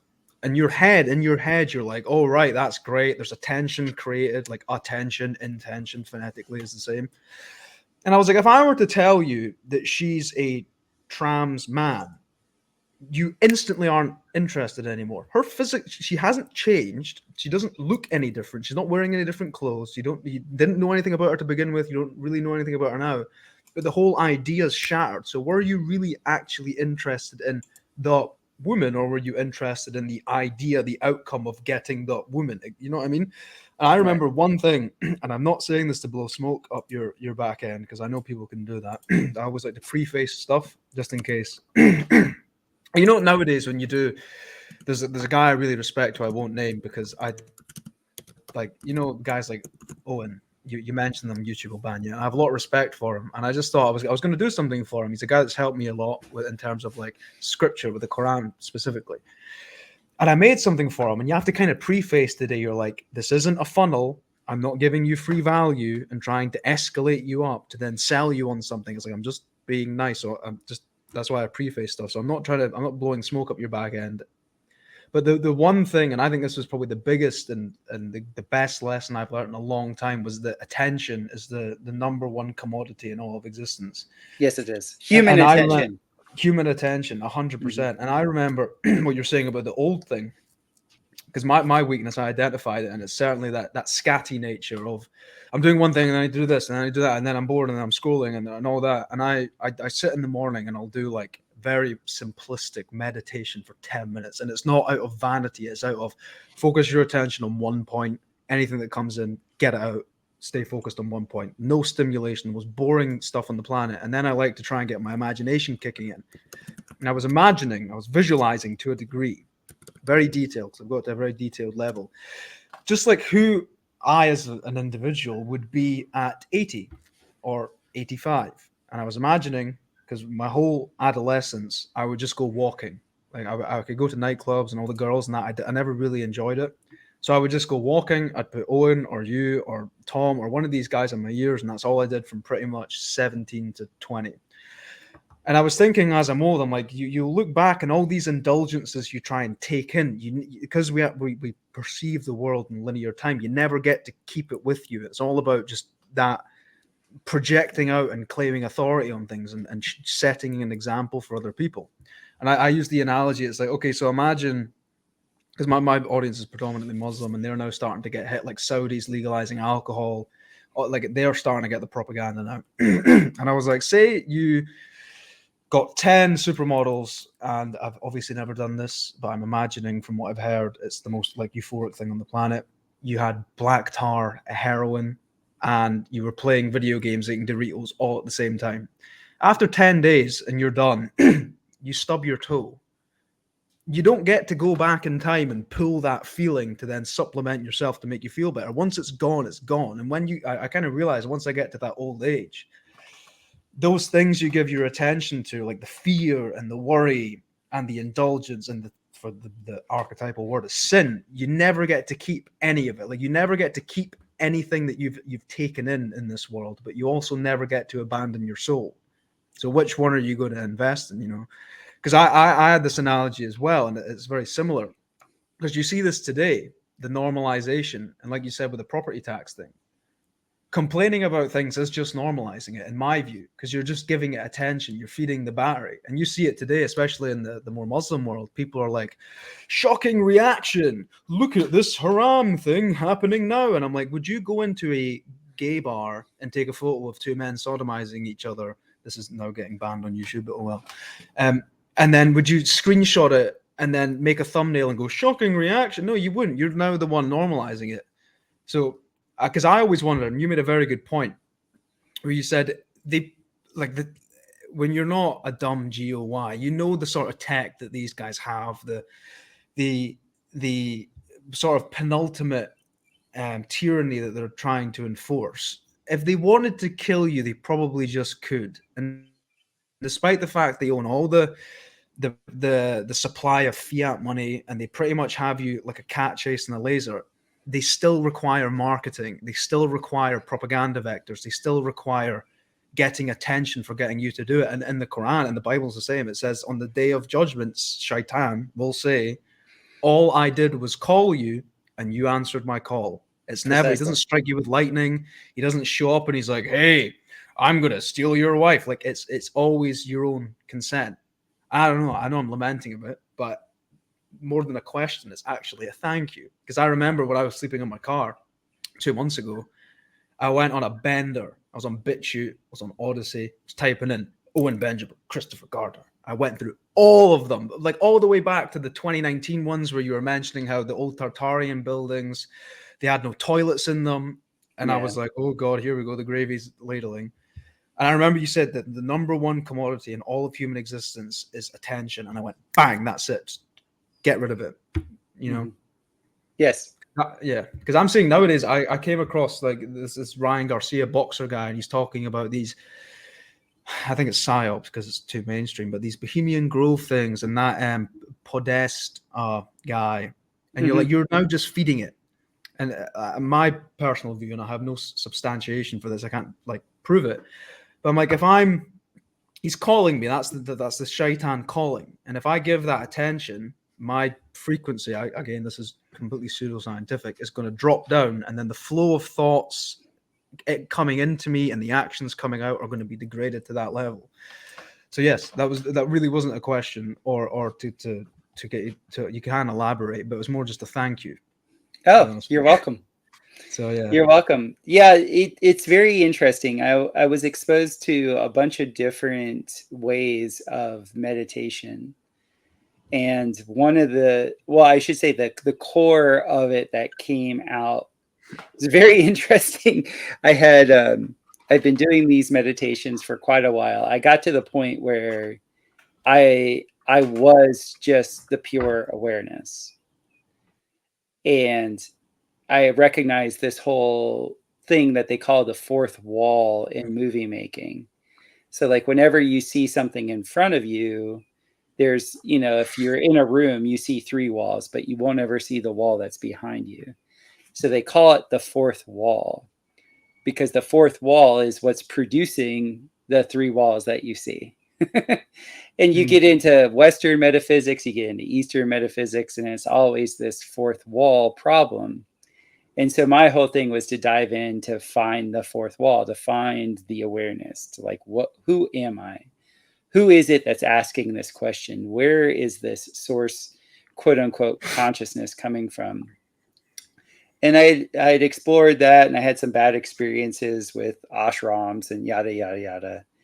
And then I had a very real, visceral, demonic experience, like where in my real life, not sitting on a pillow, not like trying to be a good meditator or good whatever, I had this demon confront me. It was very real. And I wasn't looking for it. It wasn't even something I believed in. But this demon almost scared me to death, which is the best way I could say it. It like fully came at me because I had an interaction with it earlier in the day where I was used as the conduit of energy to expel it from a certain situation. And so it was pissed. And so it came at me very hard. And when it did, like I had this moment of fear in my consciousness of like, oh, this is the end. And then my guide, who was my guardian angel, who was my great-great-grandmother that I never met, but she was behind me and she's like, breathe, Christopher.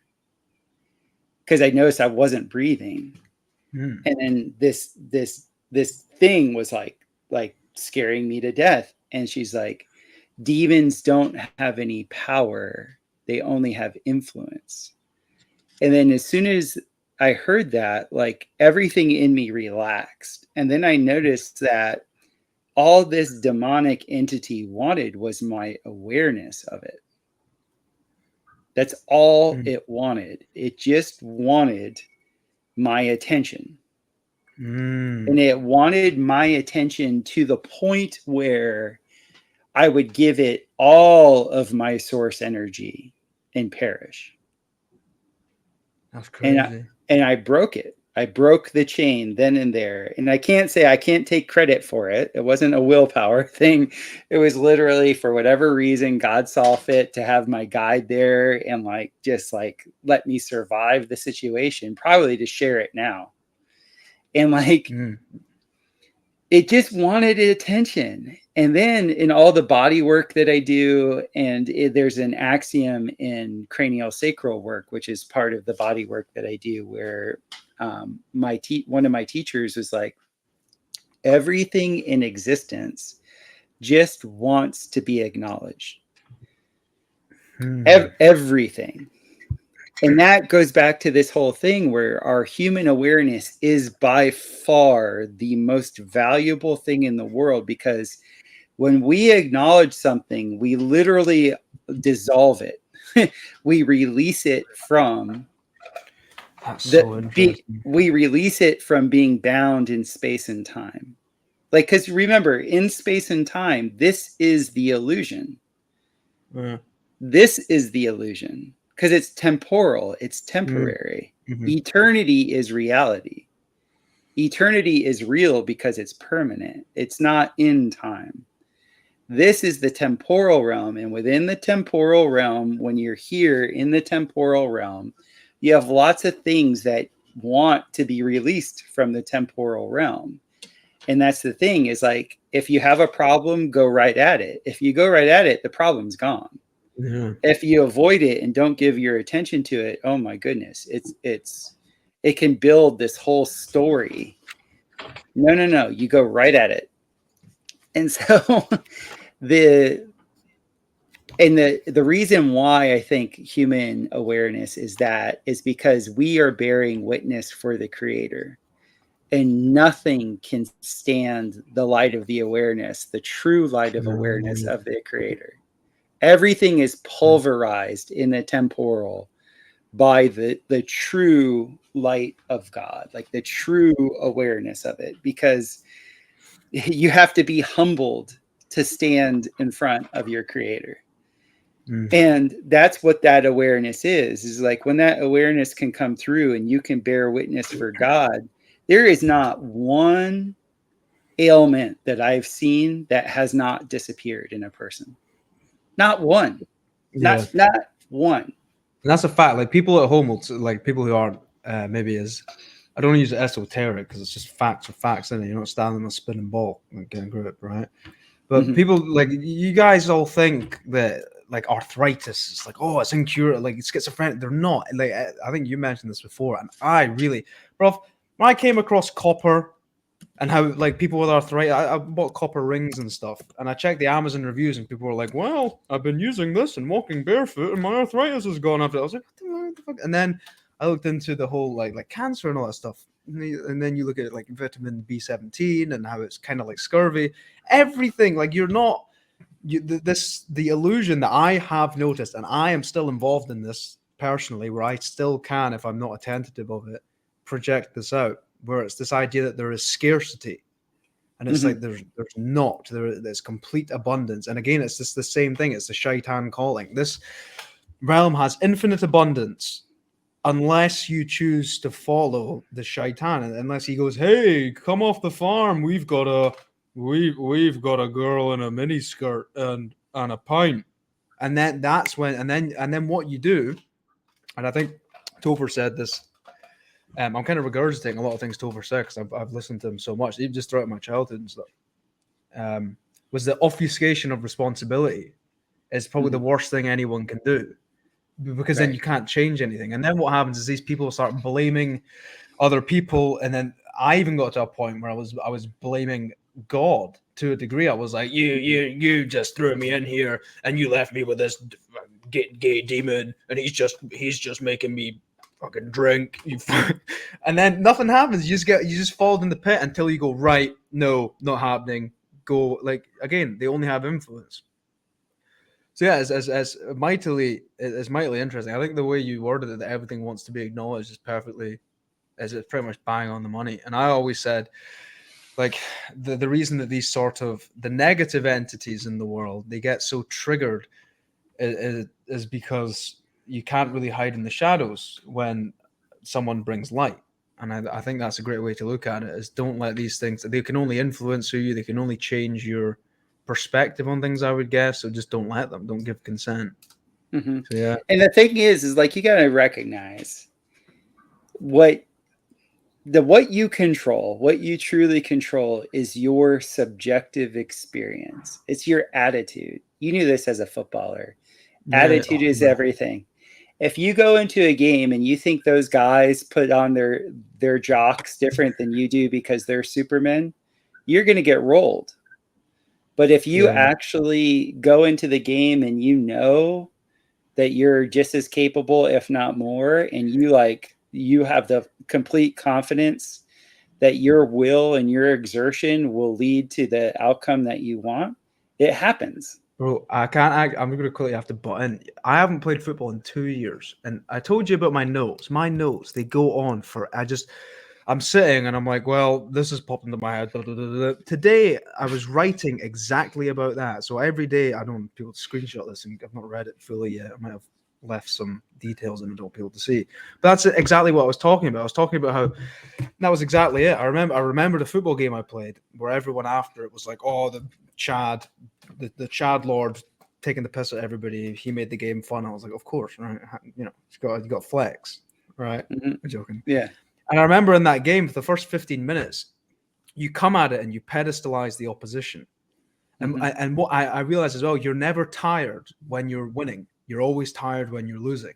I Right. was like, for the first, I remember it very vividly, where first 15 minutes of the game, you're like, oh, these guys are good. And then you tense up. When you play football, especially, your touch is off.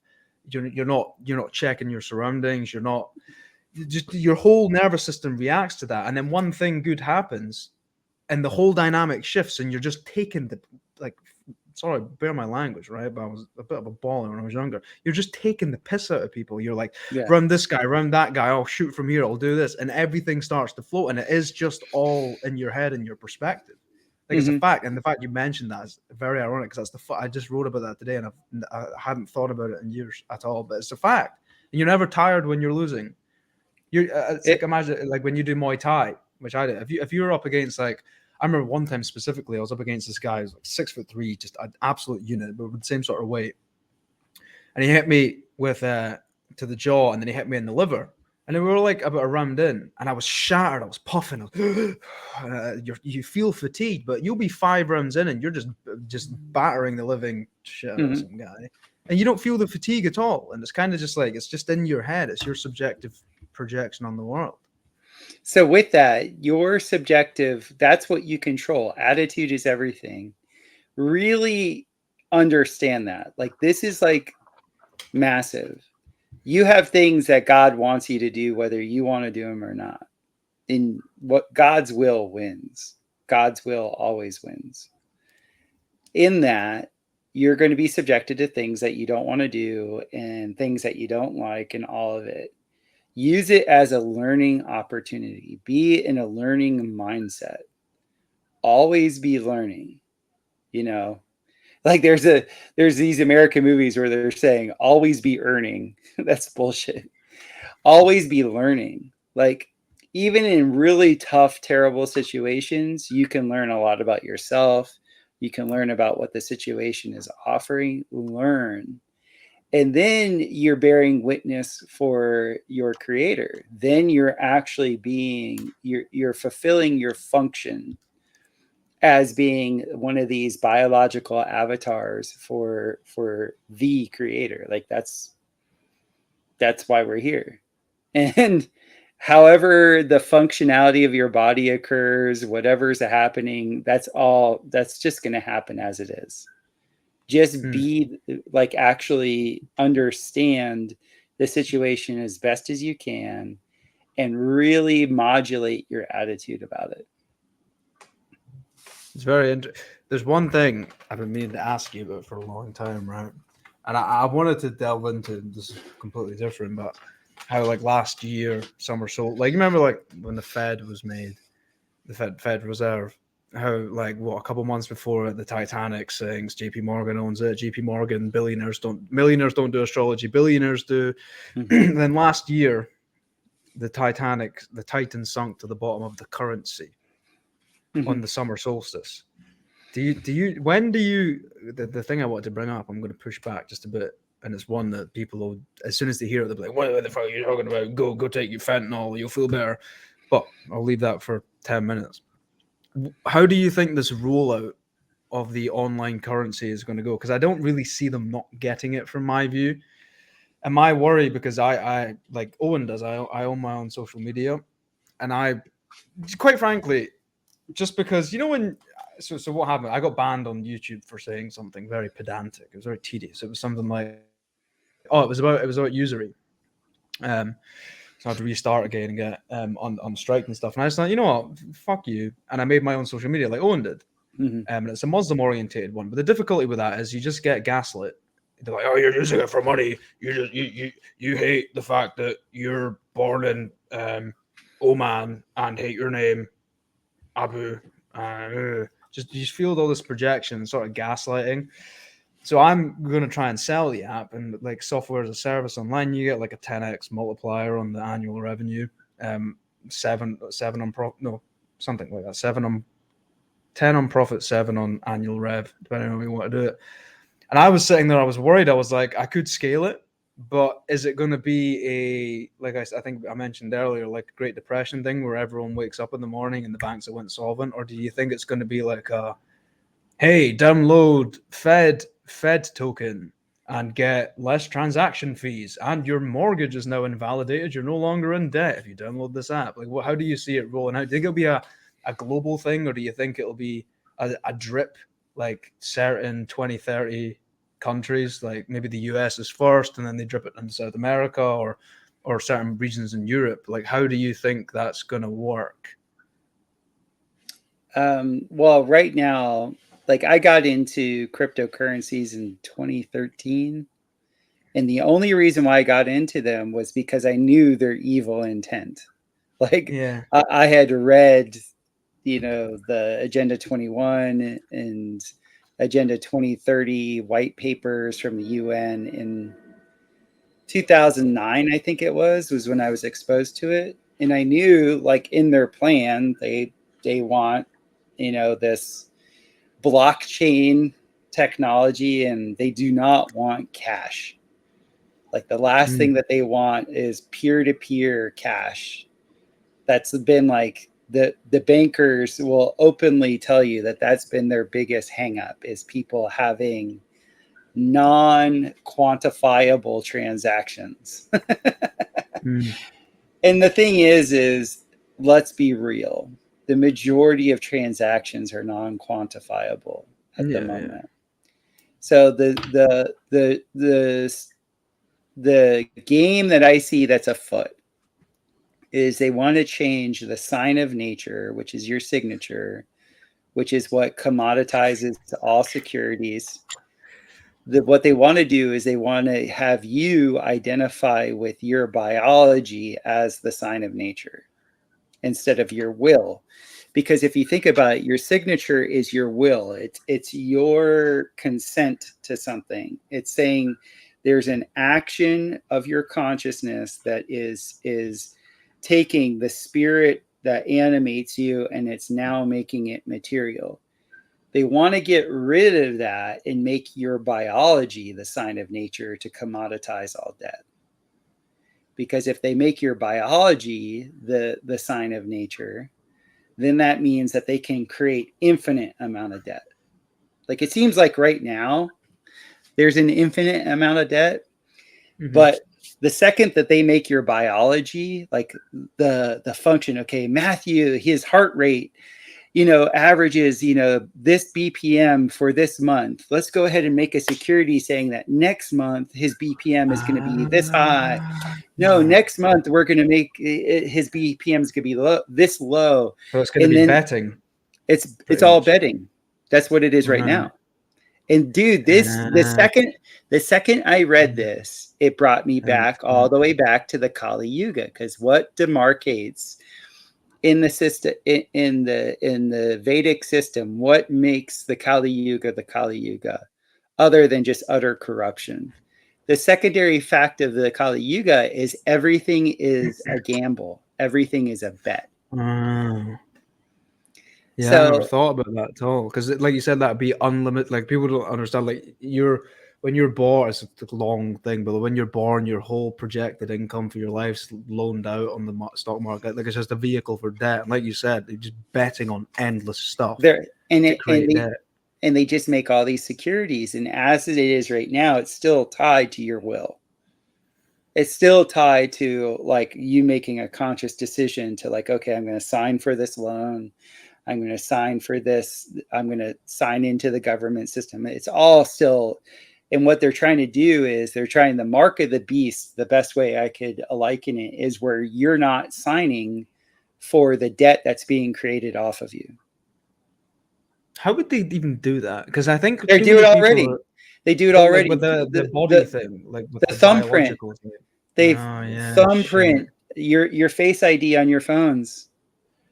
And Oh my God, that's crazy. I never thought of that one bit. it's all bioidentification, dude. It's all bioidentification. Wow, that's crazy. I never thought that makes total sense. Face And so ID. Yeah. they're using these digital currencies as a way, as a vehicle, just to collect all your bioidentifiers. Because Hmm. then that's where the real market of debt is being created. That's crazy. And But all you have in this world, as it says in the Bible, you either have a debtor or a creditor. yeah. So I made the decision 15 years ago, quite consciously, when I was looking at my awareness, where my awareness was, and what I could be responsible for, was like, I was like, the best thing I could ever do is gain skills, have skills, have the capacity. I could go anywhere and build with earth. I could build with steel. I could build with wood. I can, quote unquote, if somebody's in pain, I can help get them through their pain. I can light a fire and make a carbon derivative that cleans water. I added skill sets to my being that make me anti-fragile. I think, You can I call you Bun? Did you learn? So, say you were talking about building and all that. Did you learn that through like state education, like college, university, no, or was it like good? Okay, great, thank you, because I kind of, even though the whole theme of conversation was no idols outside of God, I was like, oh dear, here we go. I just realized I was like, no more internet businessman anymore. But yeah, no, that's a good no, point. no, Anti-fragile. no. I I was drawing a dome home for my wife and I, and a massage client saw it, and he's like, "That's what I want. That's the house I want to build." And I was like, "Well, you have to send me to school to go learn how to do it." And I went to a 5-day workshop where I learned it. I learned the system, and then I took the practicum, and then I went and built it. How I old were you up at that point? 30. Okay, thank God. Okay, we're fine. So okay, that's just me trying to get a grasp on it. But yeah, totally. Because I've no Yeah, man, I noticed that the other day. I was thinking just personally, I was like, we're talking about being a foreigner, which really like it is that it's foreign. Like you're it's foreign. You're like, what are you looking at? Like, and I was thinking, I was like, this digital online money thing goes away. Of course, the I'm not trying to be like a dick or anything, but this is just what I've observed as a young man. When you're trying to like get out and put your like imprint on the world, I really, I'm trying not to come across as unlikable or anything, but the competition is just not there at all. I mean, all these guys are just so like sloth ridden, and like Jerry was talking about how like these gin demons get in them and just drain them of their life. Like they're just pasty, like unmotivated. So I know I probably could get a skill, but like a lot of young guys who listen to this, you're seeing that sort of Andrew Tate side of the world where it's like you need to be getting products from Alibaba and China and then put your label on it and send it and make money online. That's just not gonna work now. well, And like, here's the fuck thing. yeah. So here's the thing, and this is leads back to the eclipse. We are living in the apocalypse, not the Christian version of the apocalypse. What the apocalypse means is it's the revealing. Yeah, And exactly. and I've known since I was a little kid. I've known it to my core without anybody having to tell me. Almost everything in our realm is non-essential. Almost all of the buying and selling and Mm-hmm. marketing, it's for non-essential things. Yeah.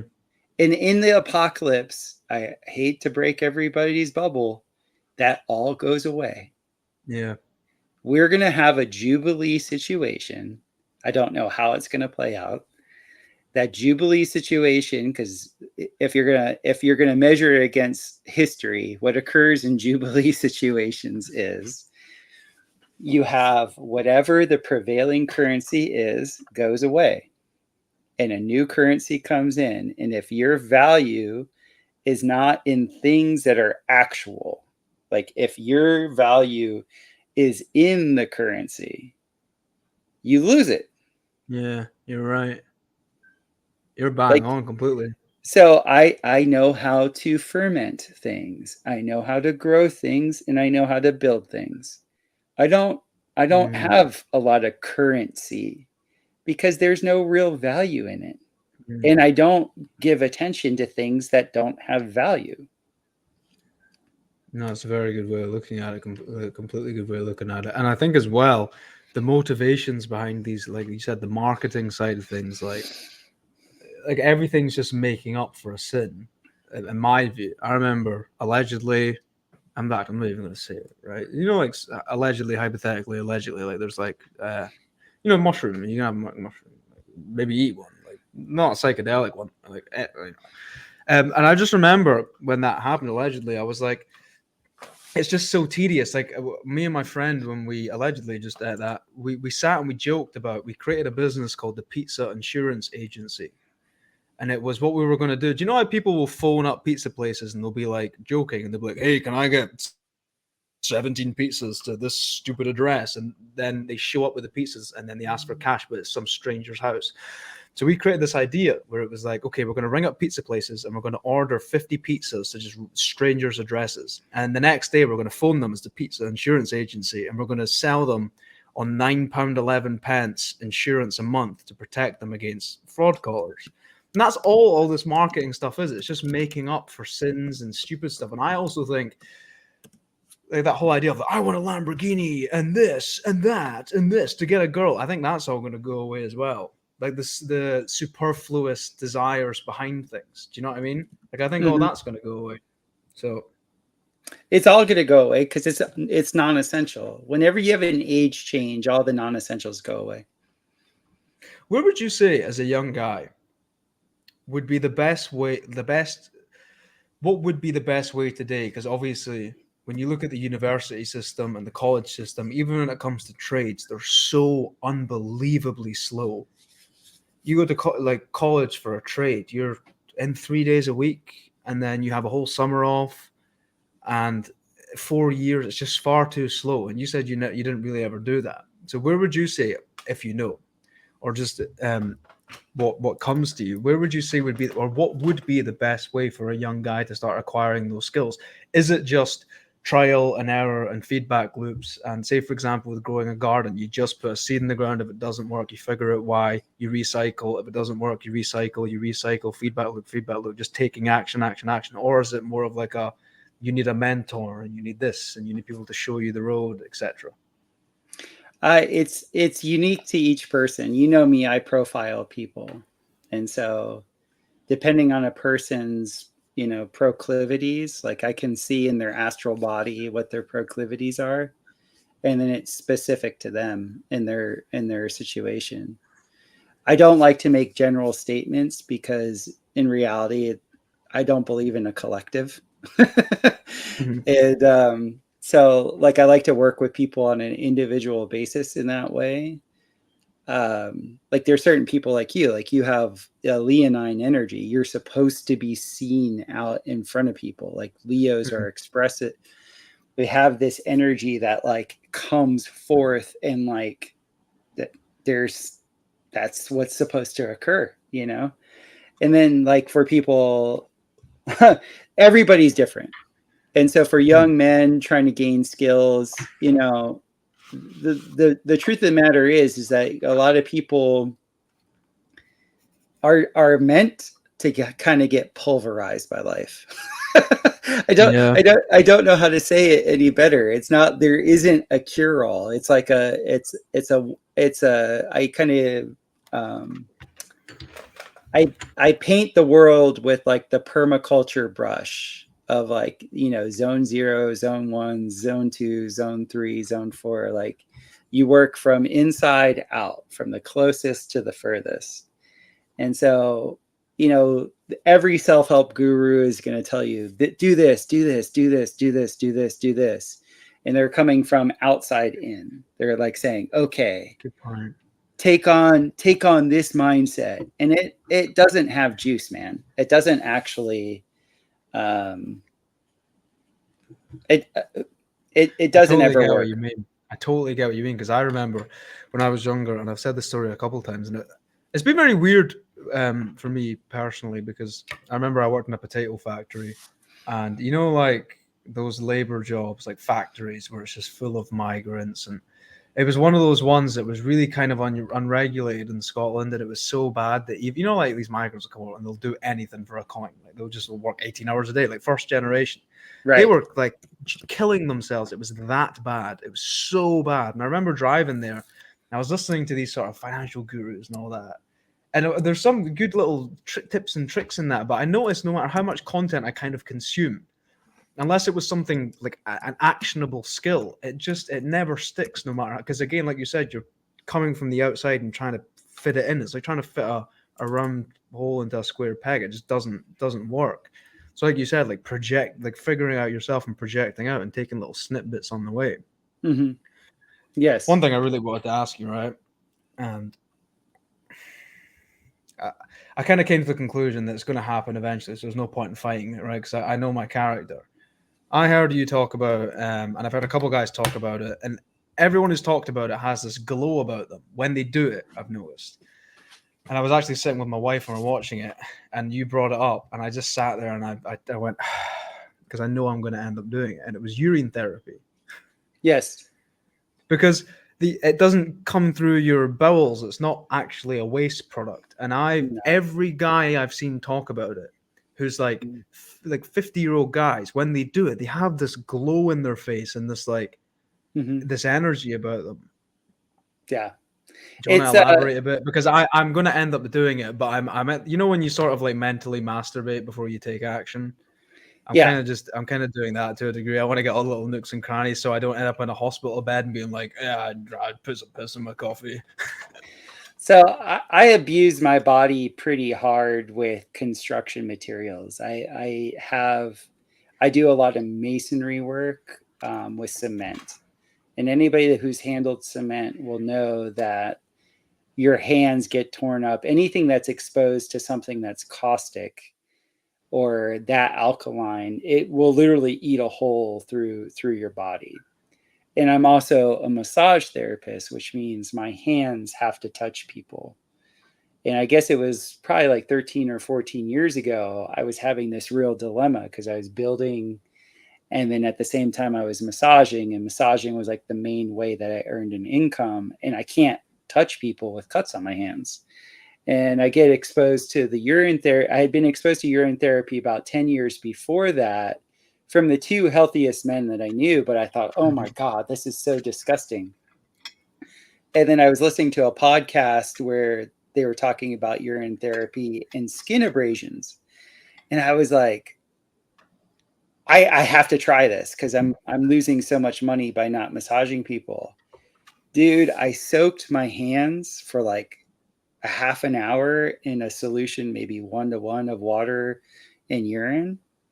And it was miraculous. All the cuts on my hands without scabs closed. And I was like, what? And then at the same time, a bunch of my clients were getting platelet therapy, like blood rich plasma therapy and platelet therapy. And what they do in that is they'll take your blood, they'll vortex it, they'll spin it. Now, I'm all about vortexes. It separates the plasma from the blood cells. And then in the plasma, they'll spin that and they'll separate it even further and take out platelets and then put it back into your body for healing. And I was researching this because I had like 3 clients that were doing it. They were actually going to Costa Rica for that therapy. And I was like really amazed by it. And then I was like, wait a minute. Urine is a concentration of your body's platelets. And I was like, huh. Is that why it's healing? Like, it's like literally we can do our own PRP any day. Like literally, like this platelet rich, whatever that acronym stands for, like it's literally like right there. And then I was able to recover. Like yesterday, I was doing tiling all day, and I don't wear gloves. I'm not gay. Like my hands are touching everything. I'm moving all the mortar and stuff like that. We're about to go out to dinner. I'm covered in like mortar and all this other stuff. I literally just peed on my hands. I just like worked it into my hands, like totally worked it in, and my hands are fine. And this There was you go. after being cut and like in mortar for 8 hours. So I would say this: if like you're freaked out about ingesting it, don't be freaked out about ingesting it. Literally, the next time you get a cut or you get bitten, you're in the tropics, so you're going to get bit. Oh, bro, tell me about it. Put some pee on it and see what happens. Yep, there you go. That's crazy. And And see, when it comes to ingesting it, I take it like, because I don't know. I take it you can just like piss in a cup and go, whoop. Yeah, you can. Because yeah, exactly. And people get weirded out by that. I'm like, you drink Coca-Cola, which is just not real. It's not real at all. Like, if you actually seen the process of that, you'd be freaked out. It's like what I was talking about earlier with the whole like, you look at a girl, you find out she was originally born a man, and the idea, it's just the fucking idea in your head that's bad. And like, you look at like from the hypersexualized, I'm not even getting into it, but you can see where I was going with that. Like, people see certain sexual acts as very normal. In fact, they see it as like really hot, and I'm like, you're a mental patient. And then when someone brings up this, they're like, oh no, not for me. Cope. So I could theoretically just like, and would you say, is it healthy to do every day?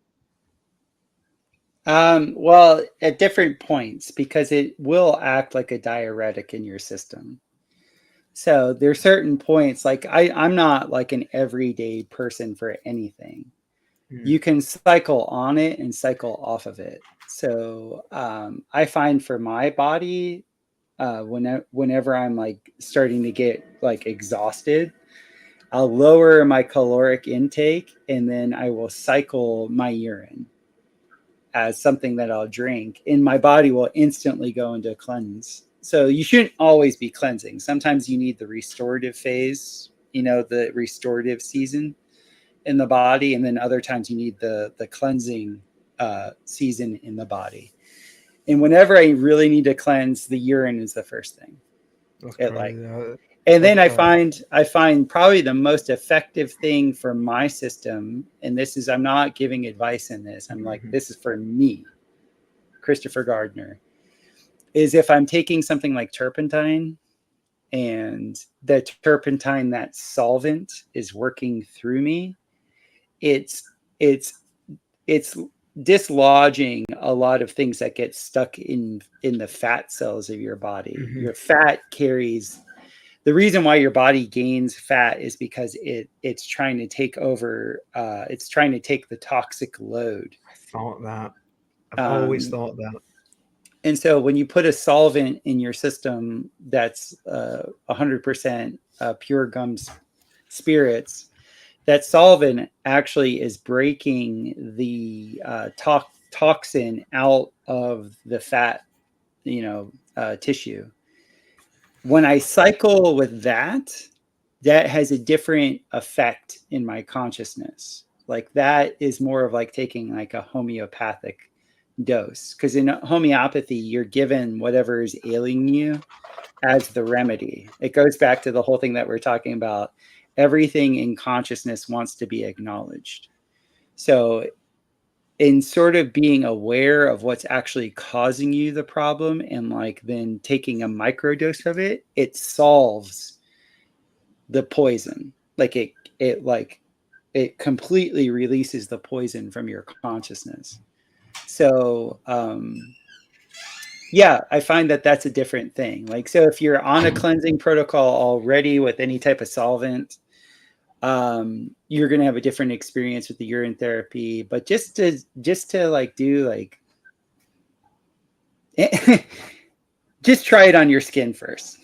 Yeah, that's the best thing. I take it like, is it this like, I know I probably should just bite the bullet and do it, but like, do you gag when you first do it? Is it like disgusting and then it just becomes normal? Because I don't know what I like to concentrate when I like do things, and I don't mean like concentrate in terms of focus, but like contracting and concentrating. So when I work, I'll go like 2 months and just work. And I'm going to, because I have to go back to the UK for a bit in July. And what I'm planning on doing, not barefoot, grounding shoes. I'm going to go into the woods for like a week and fast. And I wanted to do the urine therapy. It's just that's all I drank for like 5 or 6 days. Mm-hmm. So I take it like you could do that pretty well. And then I think in fact, I would know the answer to that because I heard you say once you did it for 5 days and that was it. And it just ended up tasting like coconut water. Yeah, it turns into coconut water. And I've drank a lot of natural coconut water. Like I grew coconut palms and drank. My baby, the first 6 months of her life, because my wife wasn't producing enough milk, was brought up on coconut water. Like I made my own coconut milk, my own coconut oil. I made biochar out of coconut shells. I built buildings with coconut fiber. I know coconuts very well. And by day 4, my pee was literally coconut water. Sometimes I wish I was an NPC because I know I'm gonna do it like every day now. Not every day, but like, dear me. Right, I'll give you one more thing I want to talk about, and then we'll wrap it up. Because I'm not gonna lie, even sitting here, not jealous, but I'm like, what time is it for you? 8 a.m. in the forest lands and that sort of just beautiful seasons thing. Mm-hmm. I'm just getting bitten by bugs all the time. But where did you learn true sidereal astrology, and like how long, like how did you go about learning it, or where did you learn it? Because I think a lot of people in the bear community kind of realize this. Once I think Clemente called the rollout of the thingy like a year or two before it happened, I was like, this is something I need to learn. And then you sit and you go, you see what the stars are, take a Nikon P1000 or P900 camera, and you see what they actually are. Mm-hmm. And then you see why they put you on this fake cosmology and why they pull all their little psyops on certain days. And I was like, this is something I need to learn. And I think other people are probably going. And if you don't want to learn it, don't learn it. Just like swine's going to roll around in its own shit. So, where did you learn it, and how, and by who? Do you know what I'm saying? Yeah, I initially learned something called Celestics from John Lamb Lash. I took his course in 2010. It was a course that had us essentially stare at the sky, like actually learn how to interact with the sky. He was instrumental in my consciousness of actually, embedding the notion that the sky is interactive and it's not this fixed materialist thing. He was a glober, like he believed in all the boomer stuff that boomers believe in, and so he had some delusion with that. But the thing I really appreciated was he taught me how to use sextants and planispheres, and he also got me into the habit of going outside and knowing the plane ecliptic, like really understanding what the plane ecliptic is. And the plane ecliptic, for those of you that don't know, is the sun has an arc in the sky. And wherever the sun is arcing in the sky, it goes in front of a constellation. And that line of where the sun is in the sky it's called the plane ecliptic because it eclipses the constellations. And so anything that moves in front of something else is either obscuring it or eclipsing it. Those words are synonymous. So for 3 years, I slowly but surely was like, waking up 3 o'clock in the morning, going outside and being with the sky. And then at the same time, I had my best friend was a shaman. And so we would do lots of ayahuasca ceremonies at night. And it was very obvious when you're on ayahuasca how interactive the sky is with you. And it's because ayahuasca distributes DMT to your body. So it's a natural DMT. It's a plant-based DMT. It's not synthetic.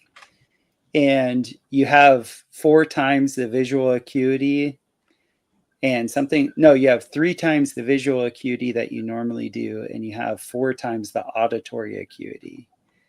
So I'd be outside at night during these ceremonies, and I was usually brought into the ceremony to be the grounding current in the ceremony.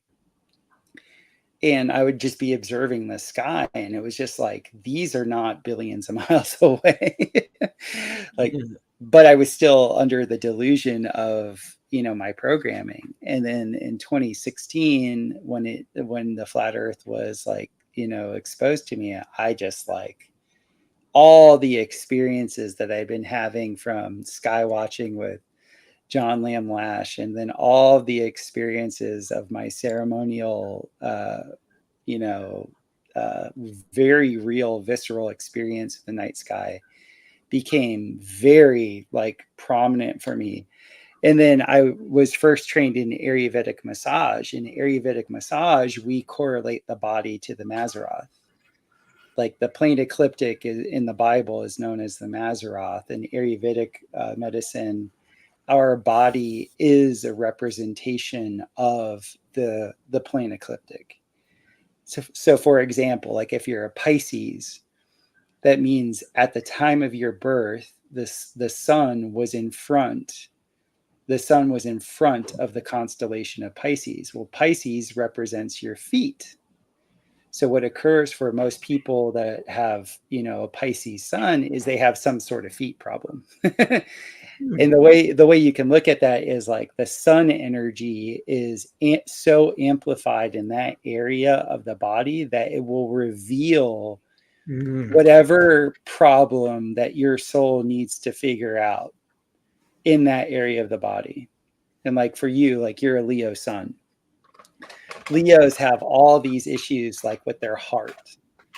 Like they express through their heart, but like Leos, when things aren't right for them, they have like heart palpitations and like, arrhythmias and all these types of things. That's interesting because I actually have one when I run. Like I'm not even making that up. Like when I run long distances, eventually it starts like hurting and I have to stop. So it's it's without a doubt. And it's like, so I had my practice of, at that time I'd been professional masseuse for 13 years. I'm getting old now. I can't believe I've been massaging people professionally for 25 years. So I just had my practical experience of knowing people's birthdays when I would work on their body, and it was like a direct representation. And then actually sky watching JL, he was like huge on like, knowing the true zodiac. He railed against tropical astrology because they weren't actually looking at the sky, and I kind of took on that conditioning. And then when the flat earth came, it just like fully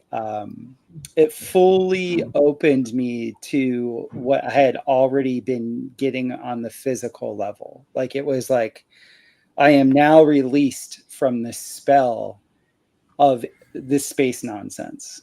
no, it's mad. And yeah, and so when I think I was on Crow 777 like a month after Athen was on, and when I heard him I heard Athen on there, I reached out to him. Athen and I are, we correspond quite a bit now, and I was like so stoked that somebody had actually put it into a computer program. Because in all honesty, I'm not going to draw charts for people like going out and like, I'm not going to do that. And Athen is very gifted at his computer programming. We see things differently, as we should. We're all unique in that way. But his program I use Prometheus, his Prometheus software. And I couldn't be happier that he kind of is spearheading the way towards actually observing things accurately. Like, everybody freaks out. Like I get like all my friends that don't have any exposure to astronomy, they'll get a TikTok video and they'll be like, this woman is saying this. And I'm just like, yeah, because she's under the delusion that our Gregorian calendar is real. Yeah. Like the Gregorian calendar is not tied to nature. It's So what I'm not most real at all.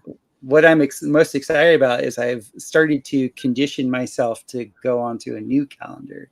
I I'm think I doing, know the one you're talking about. yeah, Was it the video with the guy that you made on Topher HQ? Because I listened to that and it fried my. I just couldn't. yeah. Because that's actually on This my is, to-do list to re-listen to. yeah, his name's Tom Sherman. Go to thenewcalendar.com. We've become friends now too. And I'm doing an experiment where I'm doing 6 days of work and then I do 3 days of rest. Because in his system, we have 9-day weeks. And every season has two 36-day periods, which gives you 72 days. But then there's a day in between those 36-day periods that's a day at a time. And that ends up giving you 365 days, and it's tied to the light cycle. And I have to say, like, I learned this from Jose Arguelles when I was studying the Mayan cosmology. The Mayan cosmology has the best calendar system that I'd ever seen. Like, it was like stunning. And I'm going to be going on with Jason Brashears to be talking to him about his calendrics of archaics. But like the Mayan cosmology has two wheels. They have a 28-day wheel that corresponds with a 260-day wheel. And it's so elegant. It is so elegant. And in every 48 years, the cycle repeats itself. All right. And so for me, I'm in my 48th year right now. So it's really exciting for me to like, You're 48 years old. yeah, yeah. Nice, man. In my in my 48th year, I've now taken on a new time time watching perspective, which is a lot of fun for me. Yeah, because the current calendar that we have, I always wondered because I was actually having this conversation with my wife. I think it was yesterday it was, and I was like, show me in nature where a week of 7 days is observable at all. It doesn't exist. It's just bogus shit. Mm-mm. So how have you found, just the last question, then we'll wrap up, because I need to go to the toilet, but I'm gonna just when you, like you said earlier, you know what, you've like a salesman funneling someone into buying a product, right? You've brought up all the points to sell myself that I'm gonna go drink my own urea, because you were like, if you don't face things head on, it gets worse. If you just need to plaster it, I'm like, right, if I don't bite the bullet now, I'm gonna just be all in my head for the next couple of days. So we'll wrap up in like 10 minutes, and I'm gonna go bite the bullet. I'll message you and tell you how I go. But how have you found the adaptation to that? Because my concern, and this is so remarkably petty for me, and it's the same sort of thing. Remember when we did my chart? And by the way, like, I can't explain to you, everything was bang on. Like, it was ridiculous. One of the problems you said I was going to face was that sort of inconsistency thing, and I do have that sort of tendency to, like, great idea, I'm gonna go fucking do something else, or oh, I'm gonna do well, and I'll go do that. How have you found the sort of migration over to the new one? Because my thinking, and it's kind of just creating excuses so I don't pull the trigger, which I need to stop, is I've always been like, oh, but then if I follow that, other people will be like, Wednesday this day. But I take it you don't say, like, are you trying to get out of the idea of saying Monday, Tuesday, Wednesday, Thursday, Friday, because it doesn't make no. But you're No, just treating it as like a 6 on, 3 off. it's just like learning a new language. So you don't like get rid of the old language. It's just like it just maps on to the old language. So when you learn Spanish as an English speaker, it's not like English goes away. It's just that Yeah, good point. The Spanish is laid on. So like I look at the calendar because it's not second nature for me yet. I see where I am in the sun cycle. And then I start basing my decisions off that. But with clients and stuff like that, I'm still like, no, I'll see you Friday, or I'll see you whenever. Like, I don't force this on anybody. I share everything on my platform as an experiment. I only want to be with experimenters because it's not for me to really tell anybody anything. I'm Yeah. experimenting. I'm sharing my curiosity to see what the effect is in my life. Hmm. And I'm just sharing my curiosity. It's just my opinion. And everybody is different. So everybody has to kind of go through their own, they have to invest. They have to put their skin in the game to kind of figure it out for themselves. I think I'm going to give it a bash. Last question, and this again is just a very personal one from me, right? Yes. You know, when you're that young, fun, full of that word, that I think I'm going to censor my language just in case the YouTube algo decides to give me a kick in the shins again. Hmm. You have that. I work all the time. I'm never going to take a day off. I'm not a pussy. I work. You're in bed. Fag. Ugh. On days off, I take it you're like, obviously you're not sitting there like boozing out and like you're still are you when you have your days off, and this is just pretty much me asking a more experienced guy for um mentorship to a degree. Do you? I take it. Are you like reading books during your days off, or are you educating stuff, like educating yourself on stuff, for example, or what do you do on your days off? I take it it's not you're not like indulging and like I know you're not going to pubs, obviously, but you know what I mean. How people on their day offs, it's just seen as a day to indulge and to take in as much as you can. But for you, what do you do on those days? It Just depends. briefly. It's not like, I have a child now, and so I find when I'm in like ultra work mode, I get very A type, and like that pro athlete in me comes out, and I do not give space or room for anything else because I'm in hyper focus mode. So now with a child, I find that my days off or my time where I get to spend with my family, I like really like to just be with them and kind of let them, let the feminine energy roll in. Because, like, to give you an example, this week I had a crew over and we're renovating my house, and I'm like gruff, like I'm like that guy that's back on the field, like barking out orders and like throwing heavy weight around and stuff like that. And then like last night, I asked my wife, I was like, hey, I usually take half a Friday off and all of Saturday, in normal life to like recharge. And so I hadn't taken my half a Friday off. So I was like pissed. And I'm like, what do you want to do for dinner? She's like, I'd really like to go to this restaurant. I was like, oh, great. I can shut it all down.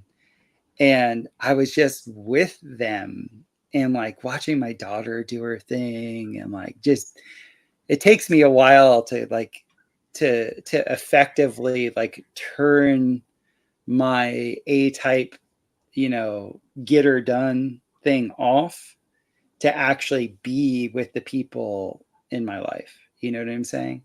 Because Yeah, yeah. I can hyper focus. Same.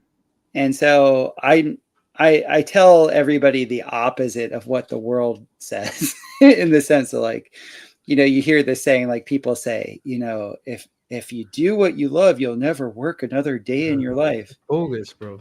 I'm like, do not do that. Keep your No. hobbies your hobbies.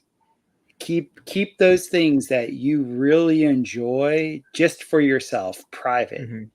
Do not monetize them, because the second you monetize them, now you don't have any hobbies. Now you don't have any things just for your own, for your own, you know, um, I guess you would say sustenance. And for me, I've engineered my life in a way where I don't like, I'm not doing things that I hate doing. I really actually enjoy like looking at people's, astrology. I really enjoy designing homes. I enjoy, all the various like experimentations that I do. So I'm not like one of Mm. these people that like needs a vacation. Like I find that people like that need all that stuff, they're kind of not. I've never liked it either. I've never enjoyed the idea of it one bit, the vacation side of things. Just that like doing nothing and yeah.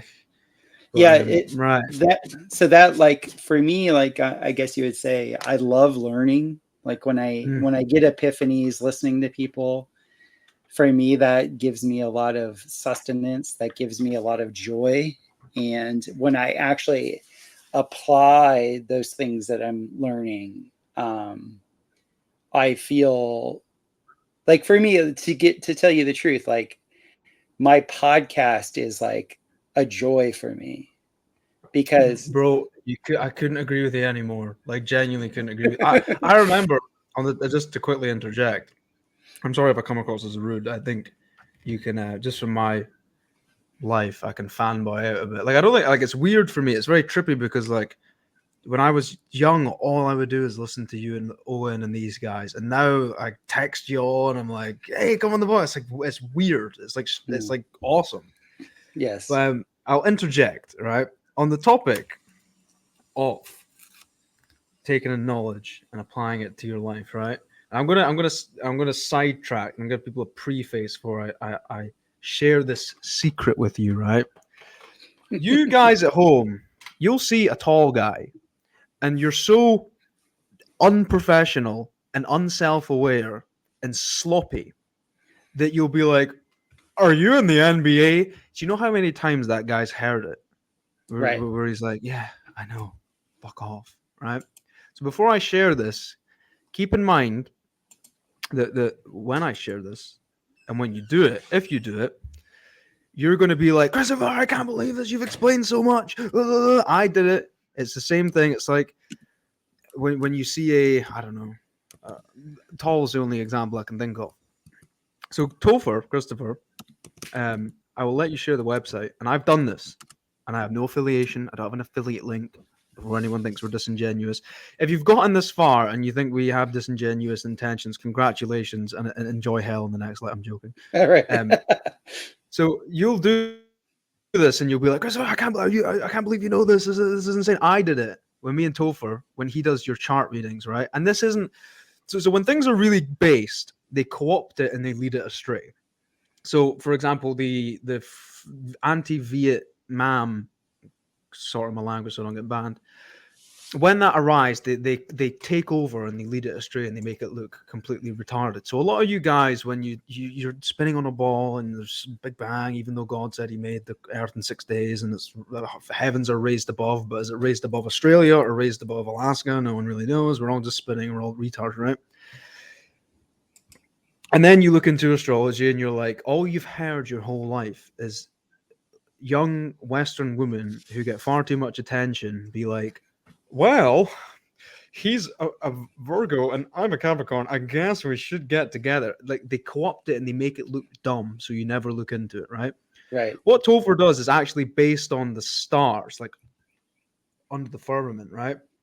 And I did my chart reading with him, and again, it sounds bogus because people have been. It's like everything. When you're young, you're told, "Oh, Bible, Quran, that's bogus nonsense," and then you're like, "Well, actually, there probably might be 6,000 years old, and it seems pretty flat and stationary." And when you're on that model, it seems like there is a God, like, and there is morality. This stuff, when I did it, we tried to record it, and I failed because I was screen recording. It was when I was in my car. I screen recorded it, and that doesn't pick up the audio. I wish I'd recorded it because absolutely everything in it. And it's not subjective stuff. So do you know how when you see the what's it called again? The chart, the luminaries, right? When you see stuff about that, people always make very subjective things, and they're like, "Well, I'm a Libra because you know that no, it reminds me of it's like those mystics where they're like, you're going to undergo struggle and something bad, and these like divorced mums are like, wow, that is subjective. It's a blanket statement. What me and Topher did and what he showed me was absolutely precise and bang on, and it made complete and utter sense. So I'm going to let you take the ball on this and plug it away. Feel no shame in doing it because it's genuinely like once you do this, the mental clarity you get, understanding your weaknesses that you've never identified before, but when you hear it, you go bang, that's it. Understanding your strengths, understanding where you're going, who you are, etc., etc. So I'll let you plug it and then we'll wrap up there because we're 2 hours and 45 in. So go ahead. By the way, I actually have your recording. All right. Nice. Yeah, I just checked. I recorded it on my side, so I'll send it to you. Nice. So okay, I'll make a deal with you. If I drink my own piss tonight, will you send it? Yes. But I need three ways of verifying that's the truth. So okay. I do something. I've always been a scout. From my days of playing football, I was always trying to figure out what players I wanted on my team so that we could win. And then I got into professional scouting. And while I was a professional football player, I had a scouting company for um, colleges to look at high school kids to go. So I'm always scouting. As a massage therapist, I can tell you about your body type, your dosha, your constitutions. Like, I am a born scout. That sensitivity that I spoke about earlier, that has just gone just another layer deeper into looking at people's astral bodies. I think the luminaries and the angles relative to each person is a person's astral body. And I started to experiment with this probably about 10 years ago. And then when my own daughter was conceived and born, and so I do a process by I will, off of the time of your birth, I can determine when you were conceived. And your conception chart is essentially God's blueprint for you. Like, if any of you have done human design, that's a profiling system that compares your birthday to 88 days before you were born, and it gives you a design for like a personality profile. And I really like the human design system. I just think that they're using bogus, like they're using the tropical astrological system, which isn't actually tied to the sky. It's just an amalgamation. So I wanted to go a little bit further with that. And I started experimenting because I knew enough people that had the wherewithal of when they conceived their children. And I started drawing charts off of when they conceived their children relative to the birthday. And it was amazing how many of the kids actually presented more from their conception time than from when their birth time was. And then, so I'd already let go of tropical astrology. And then I was even now, I was this, I didn't call it true sidereal. I called it celestics because that was the John Lamb Lash conditioning. But let's just say real sky. I was looking at the real sky clock relative to myself. And then I looked at my own chart of when I would have been conceived. It happened to fall on the anniversary of my parents. So it was like, oh, I was like an anniversary present to my parents, right? From a conception perspective.